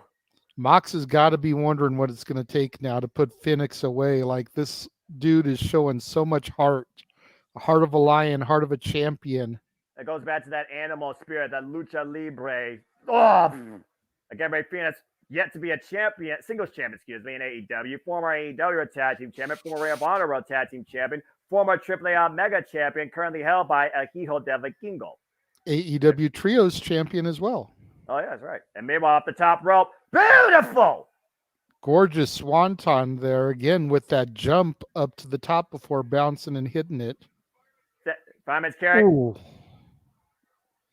And pile driver sorts, falls in the covers, and not for a new champion. No! Wait a minute. Wait a second. That was shenanigans. He did not kick out. That should have been a 3. Hold on. I didn't wait.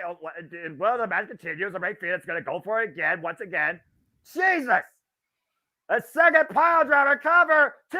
Ray Phoenix has done it! What? Damn. Wow. Another 2 title matches, 2 new champions. Rick Knox botched that first pinfall attempt. And botched the second one. Ray Phoenix has done it. Ray Phoenix is the new AEW International Champion. Where Penta failed against Orange Cassidy, Ray Phoenix succeeds in Opera Ash Stadium. Ray Phoenix has done it. I'll be damned. I honestly can't believe it, Noah. And you just had finished mentioning how he had yet to become a singles champion in AEW. This just goes to further my point, though. How long has Moxley held that title? Like 2 weeks tops? 17 days. Yeah. Okay. So not quite 3 weeks yet. This match could have been Orange Cassidy versus Ray Phoenix. Orange Cassidy could have put the belt on him. Moxley didn't need the title. It almost made me wonder at one point, was an audible maybe called? Like, was there an injury that we didn't see? Because I definitely think so, because you saw the agents and the medical staff ran out there to check on Moxley. They're still hunched over him. That's why they're not showing him. Yeah, they're showing Ray Phoenix and forgive me, Alex. What's his name? Alex Ablehantes. Thank you. They're just focusing on them. They're not showing Moxley. Well, as we wonder what's ahead for John Moxley, let's go ahead and hear from Samoa Joe. Oh, boy. Oh, Max!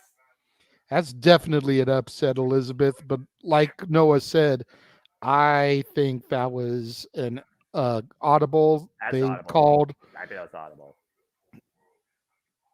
Oof. I agree, Matthew. That did completely take away from the ending there with that botched 3 count. But still, the fact that Ray Phoenix did it, which nobody thought he would do. No. I think that was huge for him. Kudos to Ray Phoenix. And the BCC is 0-2 tonight. Bryan Danielson's going to be pissed. Samoa Joe talks about his upcoming title match against the devil himself, MJF, in his home of New York City. And this time, Samoa Joe's not looking to take MJF's future. He's looking to take MJF's championship. Samoa Joe said, I'm going to take everything from you. Everything. And right now, what means everything to MJF? The Triple B. AEW World Championship main event still coming tonight on AEW Grand Slam. So as we're on commercial and you already talked about these comments, yeah, let's think about that. So again, TV show, but 2 title changes. Incredible moments. Eddie Kingston winning the Ring of Honor World Championship, Carl Castagnoli, and Jon Moxley. And I'm pretty sure that first power driver was not executed properly or somebody misinterpreted, because it was a problem that Jon Moxley maybe had a concussion, because I don't think he was going to respond. Yeah, I think that was definitely audible there, JJ. I think Jon Moxley legitimately got hurt.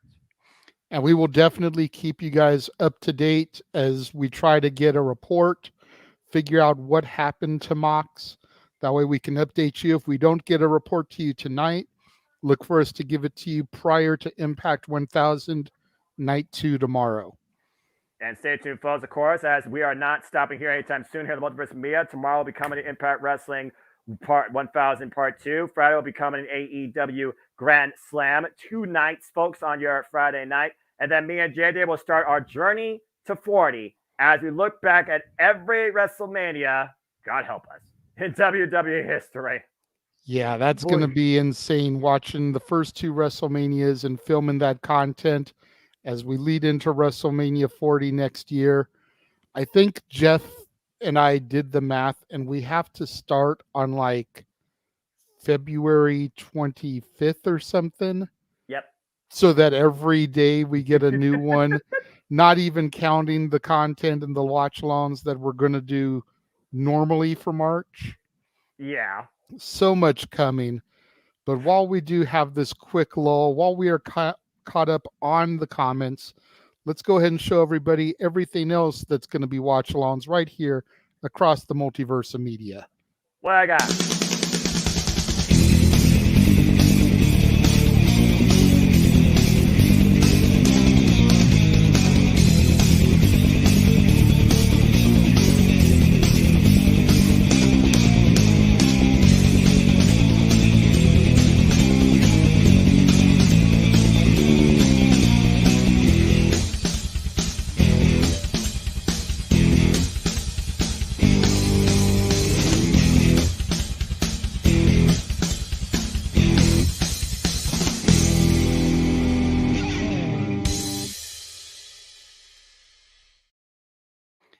And we always talk about lately whether or not NXT is becoming a third brand, LOL, third brand. But no mercy, you've got Becky Lynch versus Tiffany Stratton. You've got Dominic Mysterio versus Mustafa Ali. You've got Braun Breaker versus Baron Corbin. So you've got 4 main roster talents coming down to NXT for this PLE. And you very well could end up with Pete Dunne versus Noam Dar for the Heritage Cup. And this is all in addition to Ilya Dragunov versus Carmelo Hayes for the world title. So definitely looking like trying to position it as a third brand with all of that main roster talent coming down for this PLE. Okay, we'll see how the execution goes, and we'll see how that, balances things out. If it tries to compete with Raw and SmackDown and turns into an impromptu Survivor Series Battle of 3, we'll see. But the card on paper does sound interesting, although, again, Ilya Dragunov, Carmelo Hayes, got enough right there because I respect those 2 talents tremendously. Speaking of 2 talents, as we are learning, JJ, as we come back to Upper AEW Dynamite Grand Slam this Friday on AEW Grand Slam Rampage, it looks like there will be a tag team battle royale to determine new number contenders towards MJF and Adam Cole's Ring of Honor Tag Team Championships, and they will get the match at Wrestle Dream. You got the Righteous, you got the Best Friends, and it looks like you got the Hardys so far involved in this multiple team dance. But before we get there, that is Friday night. We still here are with you on Wednesday night as it's once again time for the portrait of a star to take center stage, as Tony Storm now looks to once again reclaim the AEW Women's World Champion. Okay, JJ, I'm going to shut up. You take it away with this theatrical entrance of the illustrious Tony Storm. What the hell am I watching? I love this. Tony Storm may have lost her ever-loving mind, but goddamn, if there is one woman on the AEW roster that could get away with this old-school Hollywood presentation, it is Tony Storm. Chin up, tits out, and watch out for the shoe. She is just pure comedy. And you've got to look at somebody like a Britt Baker and wonder, what in the fuck is this bitch doing? This has got to be going through the women's locker room. Even Teenage Train hitting us up with it. Chin up, tits out. This is not noir. This is not the 1930s. This is not Broadway. What the hell has happened to this former World of Stardom champion? She's lost her ever-living marbles. Matthew saying this is the best version of Tony Storm. And from what I've seen of her, it is hard to disagree. Oh, God. And here comes the champ. From 1 year ago, making her AEW debut to 1 year later, taking place center stage as the AEW Women's World Champion, truly is now her house. Saraya, the AEW Women's World Champion, Ruby Soho in the corner. This is her first defense since winning the title at All In. I cannot believe what the heck is happening in front of my screen. See, and that's more of a reason why I don't think she's losing it here tonight. This is her first defense. Yeah. I don't see her losing it until not all out, botch, Full Gear at least. I'm still trying to get a handle on everything with AEW, but yeah, I don't see her losing it till Full Gear at least. Got to do it at a pay-per-view event. She just got it at All In. Not going to lose it until Full Gear minimum. Yeah, Tony Storm just posing in the corner, preparing for action as we wait for the bell to ring for this AEW Women's World Championship match. And to your point, again, you think about how many singles matches Saraya has had under her AEW career, even before winning the title. Bell rings. This is going to be a real test for her as well. And again, we talk about the history with these two. I mean, literally, Tony Storm and Saraya started the Outcasts together. Recently, after AEW Full Gear, after Saraya got her first ever singles win against Heartbreaker DMD on pay-per-view, and just slapped the red lipstick off of Tony Storm with that. And another one. Okay, now the drama might set in for Tony Storm. The third one, Jesus. But Tony looks like she likes it. She looks like she's laughing at it. Tony Storm just went from drama to psycho. I got it. Oh! Almost Harley Quinn-esque in that smile after that third one. And look at her slap the tits off Saraya right now as Ruby Soho up in the opposite corner. Ooh. Oh, God, clock. Oh! That was all it took. Tony Storm took her attention off of Saraya for that quick second to address Ruby Soho and caught a kick from Saraya when she turned back around. What a fresh kick, by the way. Again, Saraya told Renee Paquette, after tonight, Tony Storm will truly be left with nothing. And friendly reminder, Collision this Saturday, Grand Rapids, Michigan. If you're in the area, get your tickets. Check it out live. And we won't be covering that, folks. If you want more coverage of AEW stuff, Super Chat's as simple as that. Oh. Yeah, absolutely. We don't do the weekly television shows on a regular. We only do it for the special events. Yeah. We're not necessarily opposed to doing this on the regular, but y'all going to have to pay for it. JJ, why did Tony Storm just roll underneath the ring? Because why not? And meanwhile, once again, being pulled out here. And Tony Storm, what the She's got the shoe. Watch out for the shoe. You can't. Chin up, tits out, and watch out for the shoe. And she is just beating the crap out of Ruby Soho with those shoes. Well, that's the most effective flip-flop I've ever seen in my life. Eat your heart out, Chakala. Might I add, she has a high heel in her back. And I don't know if Saraya's aware of it. Oh! Referee out of position, though. Damn it! another 2-0 like this. Nope. Oh my God. No. I can't believe that almost worked. We almost had 3-time AEW Women's World Champion. Watch out for the shoe. Can Toni Storm once again see something more precious than an Oscar? Stay tuned. I have to go to Restaurant Quality picture in picture. What the hell's happening with my life? Honestly, I don't know. Toni Storm setting Saraya up for that Randy Orton-esque DDT off of the middle rope there onto the LED ramp. That ramp has seen enough bodies tonight. I'll tell you what, dadgum.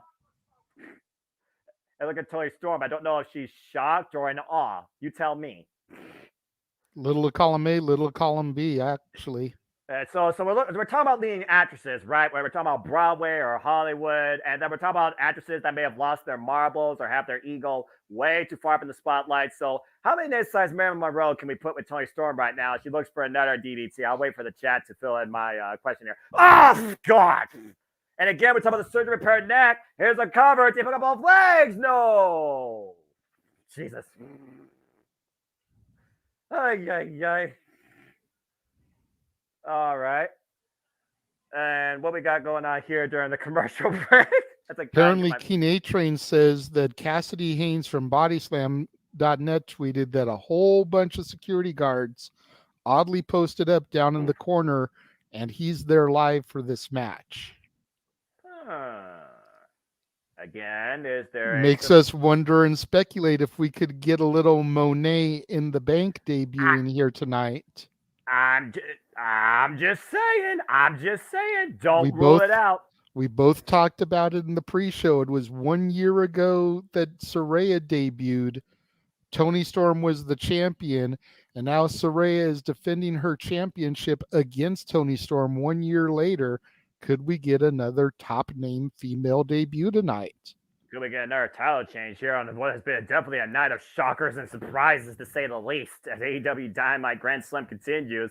Toni Storm perching Saraya on the top rope here. Again, we talk about the history with these two, and the fact they haven't even collided with each other before AEW. As JJ alluded to, Collision will be this Saturday from Grand Rapids, Michigan. I'll be seeing my first ever Collision live soon enough next month right here in Toledo, Ohio. Can't wait for more on that. Nice. And of course, on Collision, we know we have AEW Tag Team Championships on the line in the first ever singles match with Jay White versus Andrade Idolo, and still more to be announced. And Saraya just clubbing away at Toni Storm. Someone tells me Toni Monroe is going to need to go to more than the makeup room after this bout. Sunset flip, power bomb. Got all of it as she crawls into the cover, middle of the ring, hung on the leg. No, not quite. Elizabeth read an update on Moxley saying that apparently he was able to walk out under his own power. So that's good. At least. Thank goodness for that. I appreciate Hopefully that. It's not super serious, but still we're waiting to get more of a update on what happened with Mox and if he is truly all right. Yeah, at the end of the day, it doesn't matter how you feel about a character or a human being. You have to consider the fact that the individuals here risk limb for limb in a moment of mistake or notice, permanent injury. And to think, he didn't even bleed in that match. No, he didn't. I told you, 8 out of 10 matches, John Moxley bleeds. The more you know. And right now, I know this. Toni Storm is wailing away at Saraya. Apparently did not like her last casting call alongside her. Toni Storm about to literally lose her extensions. And what again? Wait a minute. What she look? Ripping the pad off. Well, remember what sheer brutality and strength of Toni Storm. Something I think a lot of people undervalue her at. Take her for granted for that raw strength. And once again, Toni Storm with the spray paint in hand, and Ruby Soho taking it. Let's not forget, Ruby Soho had a chance to become TBS champion, but Toni Storm cost her taking the spray paint at All Out. And meanwhile, right to the face, and look at her hook her up. Rampage! It's a rampage at Grand Slam. Saraya defense. Toni kicked out. Wow. I'll be damned. Saraya is beside herself. She thinks that should have been it. And so does Ruby Soho, for that matter. Both women are apoplectic. The final act has not played out yet here in this AEW Women's World Championship match. How about a competitive bout? Take a look at the replay here, JJ. Got a full dose of that. And planted on her head with Rampage. 2 9/10. She kicked out. Stephon Smith in perfect position here as Toni Storm driven face first in the top turnbuckle. The bottom turnbuckle in that corner exposed. Remember, Toni Storm tried to use that to her advantage at AEW All In. Oh, it's Saraya, though. Again, that is her former friend. Saraya cannot do it. I respect that, but at the end of the day, what matters more, friendship or the championship, you know? I mean, at one point, wait a second. Toni Storm blocked the boots. And Toni Storm letting it go down. I guess the friendship's not completely gone with these two. Oh, what the hell? Okay. So she's, Storm Zero, covering too soon, a kiss. No. Oh my God. I thought we had an encore. Toni Storm as the new AEW Women's World Champion. How in the hell are both these women still in this? Uh-oh. And Tony showing no mercy, putting Saraya into that corner that she ripped the turnbuckle pad off of. The surgically repaired neck, JJ, against exposed steel, about to be thrusted with the toughest cheeks in the business. Oh, God, no. God, no. Oh! Toni Storm's posterior hits the steel. And Saraya, once again, looking towards the Rampage out of the corner! Here's the cover, too. She's done. It's over. Saraya retains. Damn. A lot more personal history definitely played out in that bout, JJ, more than I expected. For somebody playing a leading actress, I think Toni Storm fulfilled her role. She just didn't leave with the gold. Nope, she was denied the Oscar for this performance. Maybe next time. Maybe she'll thank the Academy, though, for the chance. But meanwhile, 1 year later, Saraya defends successfully in what truly is her house. Saraya still our AEW Women's World Champion. And in Saraya's word, Toni Storm now left truly with nothing. And the thing, we thought we would never see Saraya wrestle again, let alone be a champion. Here she stands in 2023, AEW Women's World Champion. This descent of madness, though. How much farther can Toni Storm go? And you see the Ruby Soho and Saraya just leaving her. They're not even going after her post-bell. They're literally leaving her behind. Well, Saraya right now, one defense underneath her belt. Who else will step up to Saraya? Oh, that was a good match there. That was a really good match. I enjoyed that. Well, as this night continues to unfold, let's not forget this Friday, JJ, we'll be covering Rampage Grand Slam, already now known. It's Darby Allin and Sting versus Christian Cage and TNT champion Luchasaurus. Again, can Christian Cage get it done with his true partner? In mixed trios action, it'll be Orange Cassidy, the FW champion Cook, and TBS champion Chris Statler taking on Anna Jay, Daddy Magic, and Cool Hand Ange. Of course, the star of the show in 2.0. Winner against the Rail Bar World Tag Team Championship match of Wrestle Dream between the Kingdom, the Hardys, the Writers, the Best Friends. Fatal 4-way, number one contenders match. Who takes one step closer to better than you, baby? We also will see Santana return to action this Friday on Rampage Grand Slam, straight out of the NYC, Boy Nasty. And of course, the AEW Trios Championships will be on the line as the Acclaim and Daddy Ass defend against Dark Order. Alex Reynolds, John Silver, and Evil Uno. Can they get it done? And also this Friday night, Sky Blue goes one-on-one with Julia Hart. Julia Hart with eyes on Chris Statlander's prize. Makes me wonder if the house will rise again. Rhea Bar with six-man tag team champions will be on the line as well as the Mogul Embassy. Brian Cage, Bishop Khan, and Toledo defend against the Humbucks, Heyman Adam Page, and the Young Bucks. No strangers to those titles. Speaking of titles, it is official. Christian Cage throughout the challenge. It is accepted. Darby Allin has one last chance in triple threat. Luchasaurus, Christian Cage, Darby Allin, TNT Championship this Saturday on Collision. And as I said a moment ago, it is Switchblade Jay White goes one-on-one for the first time ever against La Sombra, Andrade, El Idolo, Tranquilo, or Breathe. RVD returns to the ring. It is home state. The whole effing show returns this Saturday night.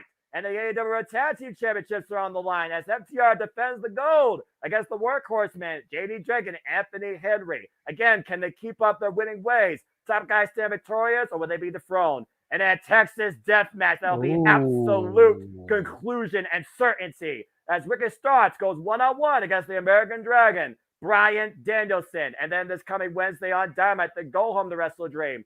Heyman Page and Swerve Strickland put pen to paper. It's a contract signing, and the Elite and the Mogamisi are banned from ringside. Speaking of Wrestle Dream, as we'll cover here 1 week from Sunday, it is, of course, official. We know it will be Swerve Strickland taking on Heyman Page for the first time ever in one-on-one action. If FTR continues their winning ways and hold the AEW Tag Team Championships, they will defend the titles against Aussie Open. And also made official the Dream Match. Who is the best technical wrestler in the world? The American Dragon Bryan Danielson, the NWA World Television Champion, Zack Sabre Jr. But before all that comes ahead, we still have our main event. As coming up next, the Devil is welcome back to New York. MJF defends the Triple B against Samoa Joe. And that is your Dynamite Grand Slam main event. All right, Jesus. Noah with his Excalibur impression there. Yeah, but not as quick. I actually speak like a normal person. But anyway, if you know, you know. Let's go ahead. So in the chat room, Marshall says, Saraya is still the champion. Do you think she deserves the title? Absolutely. Absolutely. I've said it for a minute. I don't think she's going to have a long run because I don't know. You know, we know that she's been cleared. We know that her neck is holding up. We know that she's allowed to wrestle, but we don't know how long she's going to be able to hold out. I don't see a long-term reign, but I do see her holding it until at the very least full gear. Well, again, we talk about long title reigns. MJF has had the title for quite a period of time, but does it come to an end tonight? MJF, Samoa Joe, our main event is up next here on AEW Dynamite Grand Slam. I still think Mercedes in AEW is a lock. They wouldn't have shown her at All In if she wasn't at least close to signing a deal. Or at least she's still injured ever since what was it called out here? Wrestle Dream. The New Japan show was called Wrestle Dream? Resurgence. Thank you. I got you, brother. Yeah, she's still been injured ever since Resurgence back in May. We don't know the extent of the injury or a return date, but I wouldn't expect to see her debut prior to her being ready. Same. I feel you tease it. Like, again, you have her at these audience at these major shows. Have her in the audience at Wrestle Dream, or show her at Wrestle Dream, or just drop her name. Tease the idea. Leave us thinking. But until she is 100% clear, do not bring her into the actual product. That's my thing. And thank you, Matthew. Again, I just love doing this. And yeah, King, as we just said, I don't think she's clear yet either. Again, that was a nasty injury she took in that one match. Now, that's a big question because, again, JJ, we did see an audible. We started the show off with a major, I would say, upset. I did not see that coming. We've had 2 title changes tonight. Samoa Joe has been absolutely dominant. And right now you have this whole conflict. MJF, our scumbag, the Devil, Adam Cole's best brochacho. They are the Ring of Honor Tag Team Champions. Something's got to give before 2024 in this bidding war. Samoa Joe has been absolutely dominant. It's fitting that this is the main event. It's the one match we haven't talked about. So I leave it to you, my friend, before we come back here, and you know what I'm going to leave you to do. Does Samoa Joe win the AEW World Championship? No. I think he can win the match without winning the title. DQ.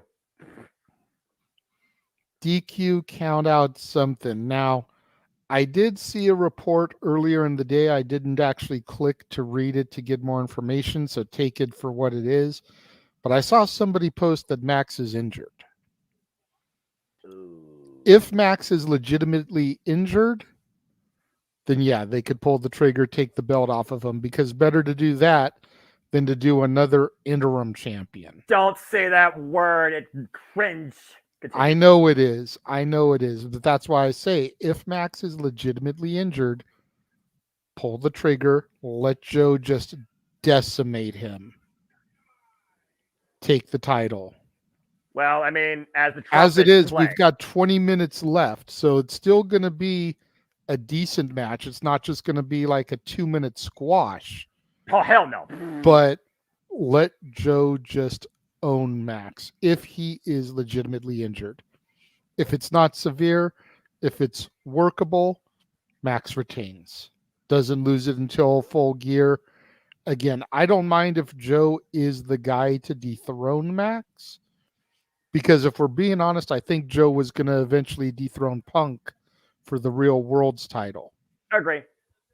So I don't mind seeing Joe dethrone Max. 2 caveats, though. He's got to lose the Ring of Honor TV title first, and I would rather see him do it in LA. Jesus Christ, with the Bret Hart intro. This is fucking awesome. Yes! The homecoming hero. Give the kid the Burberry scarf.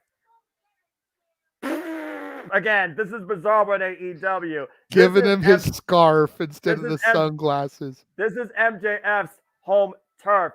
This is where the devil is worshipped as a deity. Yeah. Dad, I'm adopted? Gasp. That's jacked up. That's our scumbag. And he is better than you, and you know it. Donning the colors tonight of his home crew. Ladies and gentlemen, welcome back to Multiverse Stadium. Welcome back to New York, not Long Island, but state-wise. The devil, your AEW World Champion, Maxwell Jacob Friedman, MJF. Yep, the color scheme on the Tron, very New York Mets, very Buffalo Bills. Definitely a nice little nod there. And I think Samoa Joe, at this point, again, the momentum has been with MJF as he wears both sets of gold tonight, JJ, since becoming the AEW champion, and has only further elevated since aligning himself, I would say, with Adam Cole. One half of the Rhea Barber Tag Team Champions, of course, defending in a AEW retrospective Pillars Fatal 4-Way 63-man Ironman Classic against the American Dragon Bryan Danielson. Last year, defending the title and the reign successfully against Ricky Starks. And, of course, most recent defending against Adam Cole at Wembley Stadium. Let's go down to Justin Roberts for the introductions. This is our main event. Very quickly, Elizabeth says that WrestleVotes posted a photo of Renee, Claudio, Yuta, and Tony outside of Moxley's trailer, hoping the injury isn't too serious, but seeing a photo like this makes me think otherwise. Oh, and Keen A-Train says the belief is that Mox may have suffered a concussion. That's what I was PW thinking. Insider. That's what I was thinking. Thankfully, a concussion isn't that serious. It is serious, don't get me wrong, but it's not a broken neck. We're not talking possible paralyzation. It's a concussion. A little bit of time off. He'll be able to recover from that, no problem. Mm-hmm. So, as eerie as it is to say, hearing that it's potentially a concussion is good news because it's not worse than that.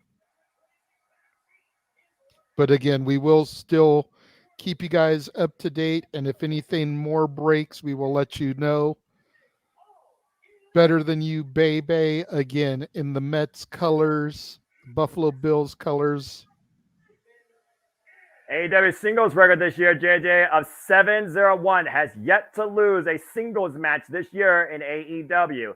JJ, this is our main event, and our referee, of course, senior official, Paul Turner. This is for the richest prize in this company. You know what to do. I do know what to do, but unfortunately, my woman has gone to bed, so I'm going to need you to take the James announcement here. Ladies and gentlemen, this is AEW Dynamite Grand Slam, Offer as Stamp, Capacity Crown in hand, main event, Maxwell Jacob Friedman defending the goal against Samoa Joe. Here we go! You see the kinesio tape heavily on the neck of MJF after being dropped 7 damn times, it seemed, against Adam Cole in the main event Wembley Stadium, and then further exaggerated at AEW All Out against the Dark Order, and almost muscle bustered by Samoa Joe. That neck, there's no way that neck's 100%. Oof. And MJF has to be aware that Samoa Joe knows there is a target on him. Again, JJ, the history of these two goes back to NXT TakeOver Brooklyn 2. It was August 20th, 2016 that MJF played a simple security guard escorting Samoa Joe to the ring. And that simple shove hasn't been forgotten since. And which version of NXT was that, Noah? My NXT! Damn it! Black and gold. Oh! Jesus, just that snapmare over Joe's shoulders. You see Max already holding his neck. And Paul Turner could call this match, to your point, as you talked about earlier. Paul Turner calls the match. Samoa Joe leaves AEW World Champion. I could be wrong. Somebody who knows better correct me in the chat, but I believe 31 was Mike Piazza's number when he was on the Mets. And stay tuned, folks, for more on your Mets and other sports news on the Sports Bar with Statboy and Dory Lou. And I'm not sure about that myself. Oof. If somebody in the chat knows and can fact check me there, I'd appreciate it. I'll also try and look that up too, because I'm sure we'll get Wrestle Quality Picture in Picture. As we know, this match does have a 6-minute time limit, and this match will stay with the duration if it goes beyond the 10 p.m. Eastern Standard Time TV slot. We will stay with this match until there is a definitive finish. Keen A Train telling me I'm correct. Thank you very much for that, Keen A Train. Appreciate it. Leave it to my all elite brother with the sports analogy, just like he always has the analogy on the Bucks footwear. Stay tuned for more of that this Friday, folks. And you see the cravat right now. Again, Samoa Joe working the neck, cranking the neck and the head of MJF. MJF pulling elbows. Oh, God. Again, just throwing Max back on the ground. You can see Max favoring his neck. So there might be some truth to the reports about him being injured, working injured. The question is, how severe is the injury? Is he overselling to throw Joe into a false sense of security, or is it really that jacked up? Ooh. Big boot and the senton. And then the senton. The classic Samoa Joe cover hook in the near leg, 2 count only. And to your point, JJ, let's think about this. MJF has put his own knees on the line during championship matches. We saw him put his neck on the line against Adam Cole. At Double or Nothing, we saw him put his wrist on the line. Is MJF truly anywhere right now at 100% with the toll that this championship reign has taken on him? That's a fair point. And now being double champion, he's got to work even more. You figure when he first started his championship reign before this unlikely babyface turn, becoming the people's scumbag, Max would pick and choose when he wanted to work. Very rarely would he work on a TV episode. He would save himself for the pay-per-views. Now, ever since teaming up with Adam Cole, becoming better than you, baby, and you know it, Max has been working a lot more often. And now as Ring of Honor Tag Team Champion, as well as AEW World Champion, he's upped that workload even more. So the injuries are going to pile up and become more prominent as a result. Yeah, I think the energy to his neck came more prominent. Did you see the way Samoa Joe spiked him? Remember what happened the last time Samoa Joe spiked him? MJF was literally cringing. He said he had a stinger. He had dead nerves. He couldn't feel his arm. And the way that whiplash, again, to your point, the head and the neck, we know for sure that his neck is compromised, if nothing else. And Samoa Joe is fully exploiting that. MJF hasn't been able to get out of the gates, or should I say the pitcher's mound, since the start of this match. Got one cheap shot in, and Samoa Joe just dropped him.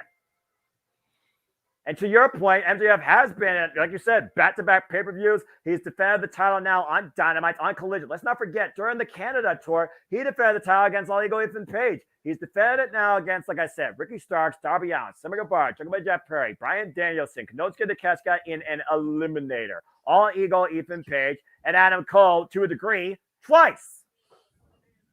And he also overcame the Ace of New Japan, Hiroshi Tanahashi. Yeah.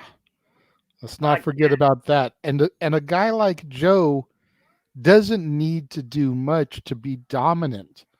You know, he is the irresistible force. He is the immovable object. He is a walking brick wall. Max just trying to charge him is going to knock Max on his ass. Joe isn't going to go down unless Joe lets Max take him down. And that's why he's being so dominant in the early goings of this contest. It's going to take a lot for Max to get Joe off of his feet. It's going to take more speed than that. Yeah, and once he does, if he does not stay on top of him and capitalize, the World Championship could very easily slip from Max's grasp.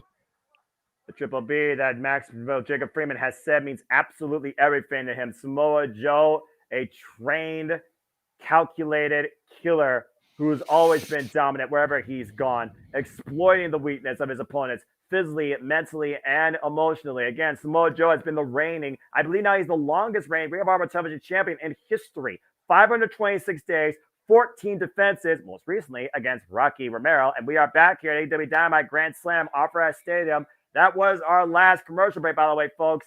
Wrestling Quiet Picture is done. We will stay with this match now for the duration of this broadcast, and there must be a winner. Again, we talked about the dominance of MJF and his run as AEW World Champion, but also his manipulative nature every way possible, finding a way to win or skip. Might need to find a skip out of this. If the Muzzle Buster hits, we're guaranteed a new champion with a backslide, the cover, the rollout, 2 count only. There we go. Max was able to counter it, reverse it, super kick to the face. He needs to not let Joe get back to a vertical base. Yeah, this is bad for Max. You're not going to win the striking game against Samoa Joe. I mean, again, you were surprised that Shane Taylor took Samoa Joe off his feet. And even then, Samoa Joe was able to immediately put him to sleep. Samoa Joe rocked, though, a bit wobbled on spaghetti legs. I know that's still a heavy thing to say when it comes to Samoa Joe, but that's what Jacob Freeman got a chance here. Oh, God!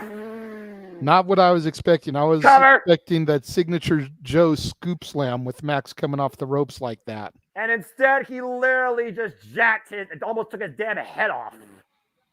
Take a look at the replay here. Wham! Again, what is the fate about a clothesline, JJ? It's not the impact, it's the landing. How did Max land? On his damn neck. Yep. God, ripping the shirt off of him now. I don't think, as a California boy, I think Samoa Joe could care less about New York. Oh, just blowing his nose in it. That's going to fire Max up. We all know the short fuse of our generational talent in this AEW World Champion. 8 years in the game, might I add. And again, he became champion at the expense of Jon Moxley and Lord William Regal. It was Lord William Regal that recognized his potential in the first place, that got him that role as a security guard for Samoa Joe in that little NXT vignette. And Maxwell Jacob Freeman falling up the forearm. Samoa Joe once again countering, though, looking for the clothesline. MJF getting out of the way. Big right to the back. And now just trying to delete Samoa Joe, wailing his head away. He said, and remember the promise MJF said, JJ? He promises to choke Joe out. At this point, he better hope he survives against Samoa Joe. Right. And wailing away, 10 shots overhead as the audience counts along. Wait a minute. Oh, and trying to take a bite out of the Samoa submission machine. Whoa, lands on his feet. Nice agility. He's teasing it. Is Max going to get the kangaroo kick here? I think he's in the moment, JJ. I don't know if this is why. He hits it. Are you kidding me? And a kip up. But Joe rolled to the outside. The veteran instincts by the Samoan submission machine, not allowing Max to capitalize on it. Yeah, he got the kick. Yeah, he got the kip up. But he's not able to take advantage of the situation. And you see him holding his neck, Noah. Yeah, I'm about to say adrenaline only works for so long, JJ. You know that. Wait a second. Mm-hmm. Once the adrenaline wears off, you start to feel that pain again. Yeah, and MJF right now trying to ignore the pain, trying to thrive off it. And MJF picking up speed from the other side of the ring, might be looking for a dive. Didn't get it. Got a boot to the side of the head. Going for that suicide dive that Adam Cole has inspired him to do.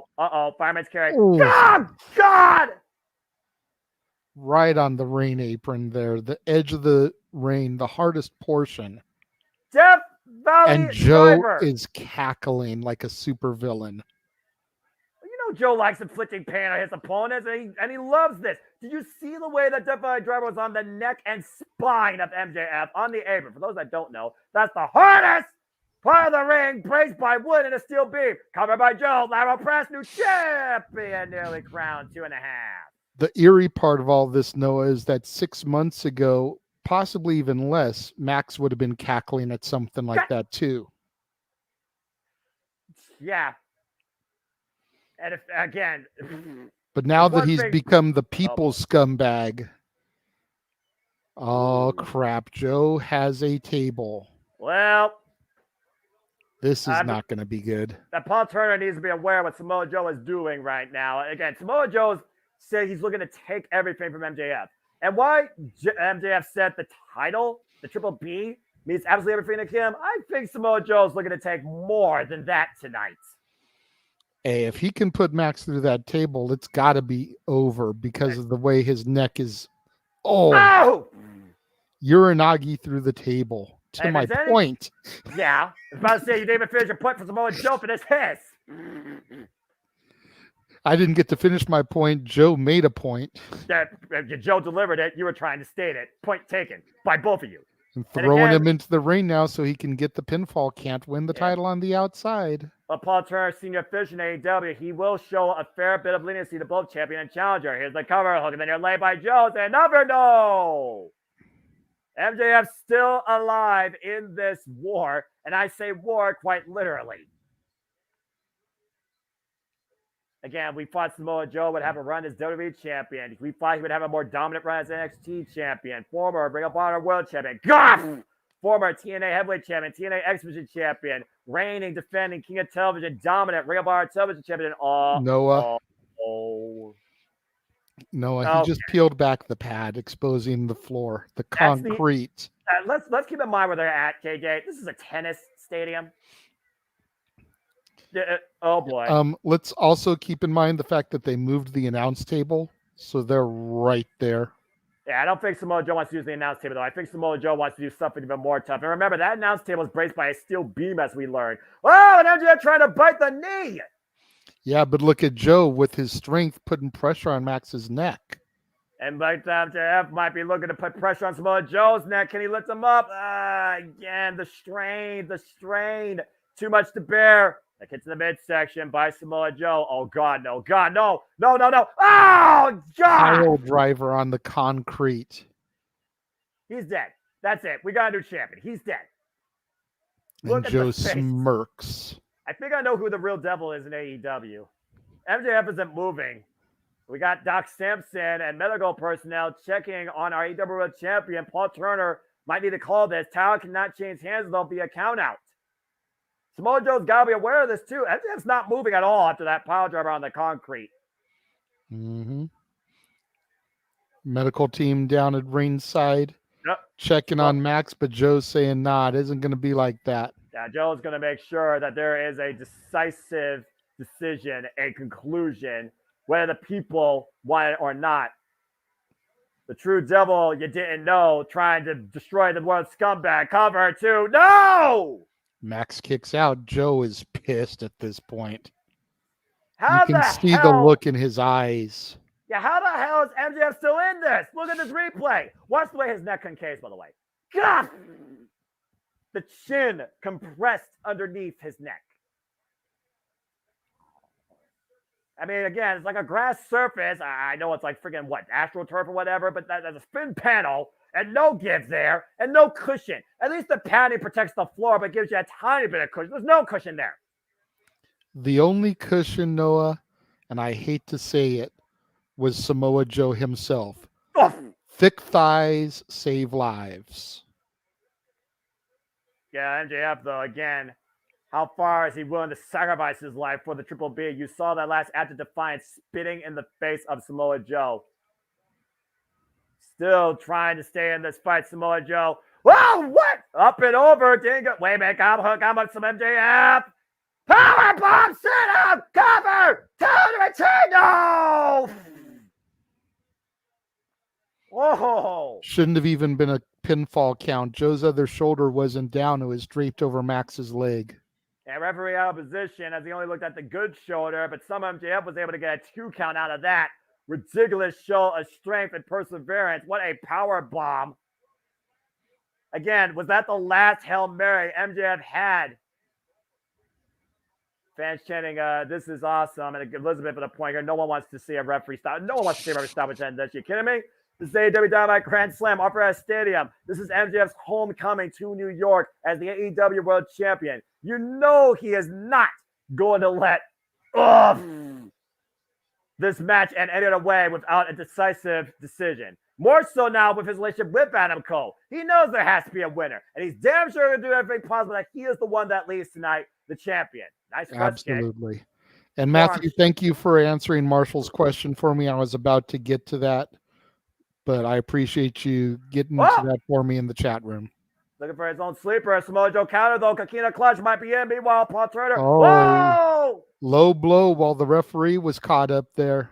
Yeah, mule kick right where the sun don't shine, and Paul Turner cannot call what he can't see, but I do see a piece of bling on MJF's finger Dynamite in the diamond 100K. ring.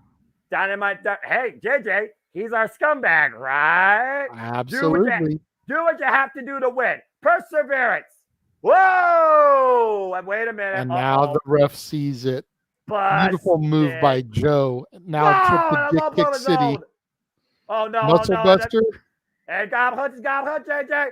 Muscle Buster connects. Has the cover. One, two. No! Joe cannot believe it. How many people has that Muscle Buster put away, Noah? How many people has that Muscle Buster put away with a cover by his neck, JJ? Even less of a number. Max is still in this. How the fuck is MJF still alive? I understand New York is where you have to hit it big or you go home. Oh, Kakita Clutch, though, might send MJF night. And it is locked in. Was that MJF's last preserve? Was that his last breath? Is Samoa Joe going to finally take everything from him and take the AEW World Championship? MJF is fading. And Paul Turner right now lifting the arm. That's one. If it goes down 3 times, we got to do it. Wait a second. Here comes Adam Cole. Adam Cole. Trying to wheel him on. At ringside with a double clothesline jersey, number 31, by the way. Go buy it today at shopaew.com. If it goes on again, we got a new champion. Is this it? No, it's not. The will of the people. It dropped about as far as it could without being out. The will is Bertaccio. And once again, biting the arm of Samoa Joe. Eddie limb for limb. There's a roll through. Stack on 2. No. Again to kick out. And again, MJF looking for his own super hold. We saw Wardlow submit Samoa Joe earlier this year at Revolution for the TNT Championship. JJ Paul Turner from the outside of the ring. Adam Cole, though, up in the apron. Whoop, distract Samoa Joe. Meanwhile, MJF, what the MJF got there? Is that a ring rope? That's a tag rope. He's really using a tag rope to choke out Samoa Joe. This is brilliant. And it's wrapped around the neck. Paul Turner doesn't see it. Paul Turner's being attended to. Samoa Joe's gone to sleep. This could actually happen here. Samoa Joe's out. Call it, Paul. Call it. He's out. He's out. That's it. MJF has done it. MJF retains.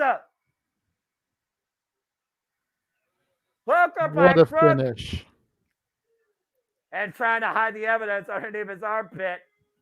The AEW World Champion, still this day, the people's scumbag, New York's own Maxwell Jacob Friedman, and Paul Turner trying to Adam Cole hiding the evidence now. I mean, to be fair, Adam Cole had every right to get involved in this after Samoa Joe put him to sleep. I say just desserts on Adam Cole's behalf. And MJF proved once again that he is better than you, baby. MJF is still the AEW World Champion. Hook and by crook, the people's scumbag prevails and puts Samoa Joe to sleep. Uh-oh. Oh, boy. Oh, boy. Oh, wait a minute. MJF standing in front of Adam Cole after going for a war. You got to imagine Joe is furious right now, JJ. Or maybe does he respect that? What? Oh. Look at that. The hand. Yep, Joe extending his hand. Realizing that he would have done the same shit. Exactly, JJ. Exactly. 7 years. The kid's grown up. Samoa Joe. Respect shown to MJF. MJF, you have arrived.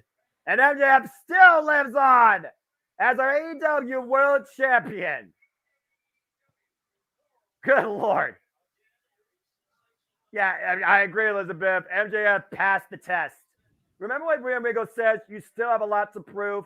How much has MJF proved in the last 2 months alone alongside Adam Cole, JJ?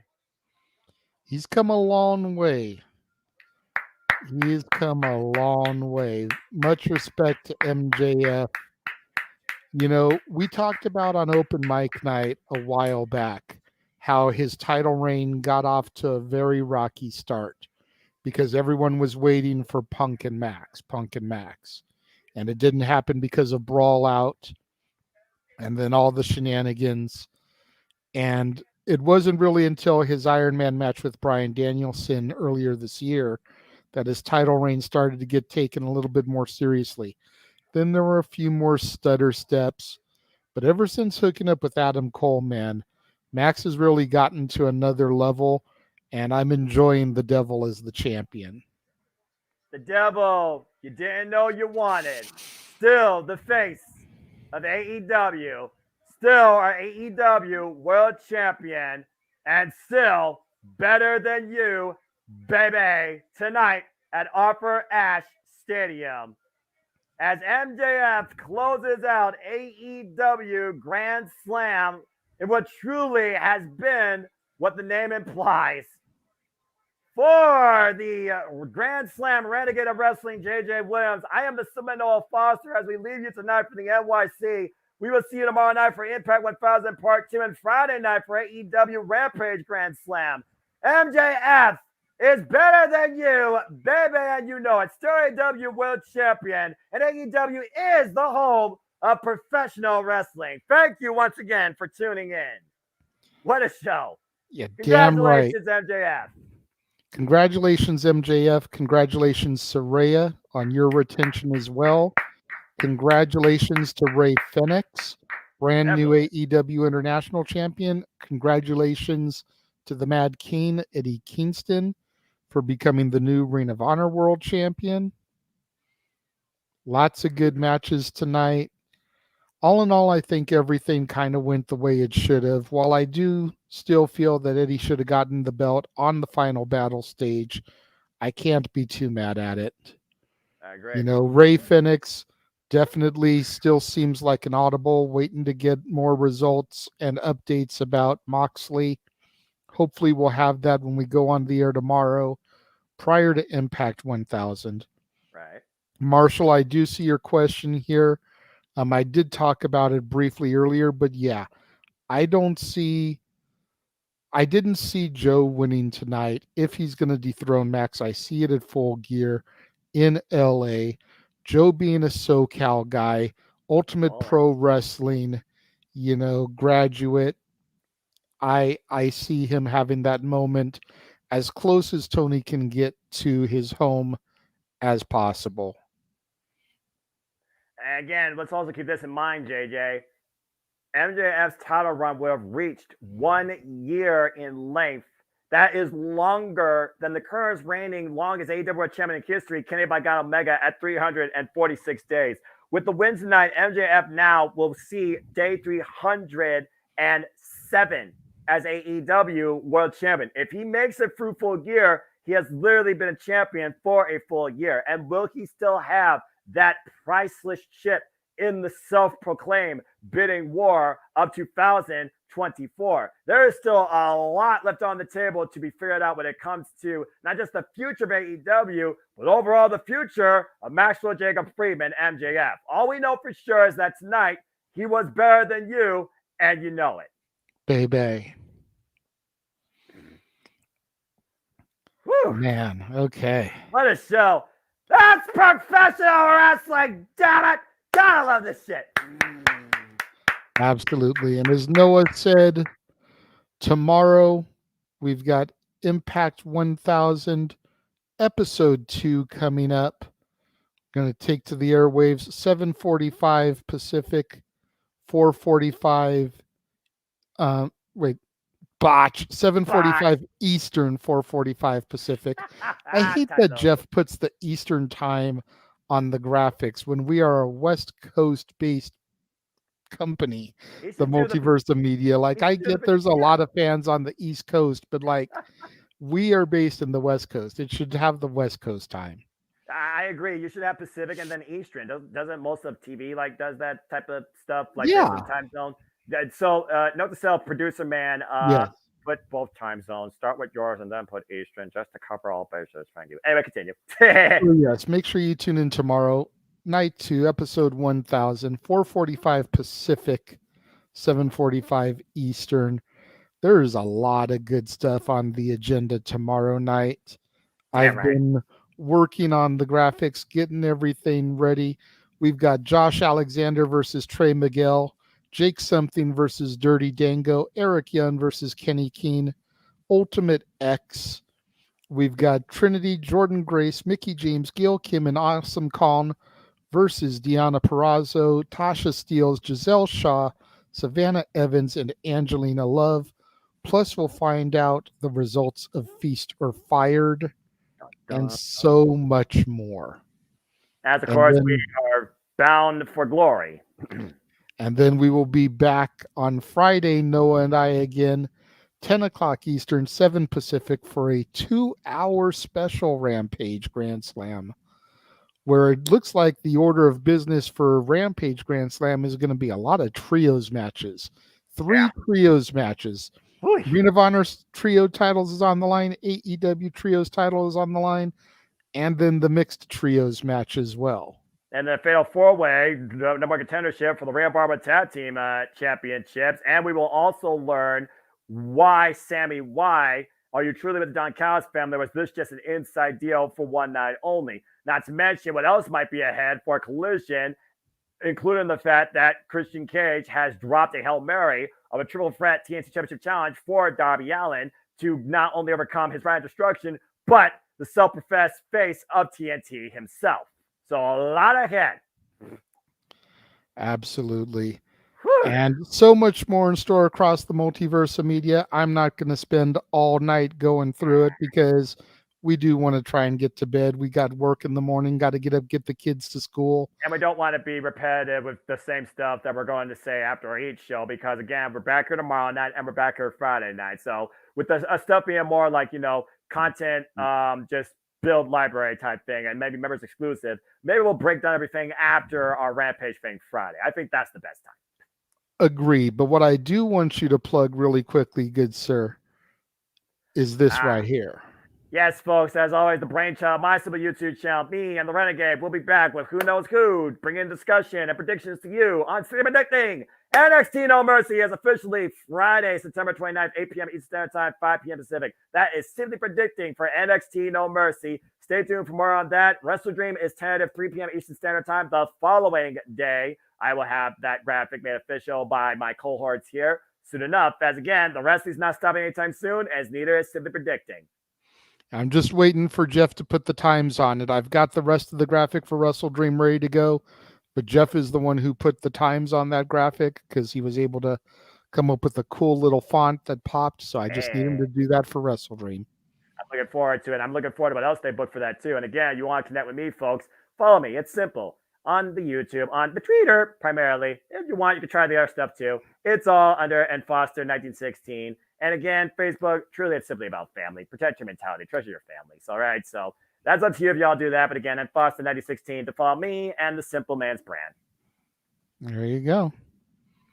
And we are going to conclude it there. Thank you very much to everybody who tuned in. Absolutely. If you guys enjoyed the presentation, please make sure that you guys super chat, leave a super thanks or a tip on the videos now that they will be up and, able to be watched on demand. For the West Coast Professor Jeff Meacham, the man whose name is on the marquee, for the simple man with the spectacular voice, Noah Foster, I am the Grand Slam Renegade, JJ Williams. That's a tongue tire right there. Right? And we will see you guys tomorrow for Impact 1000 night. Have a good night, folks. Oh, good Lord, this business is crazy. I love it. Impact's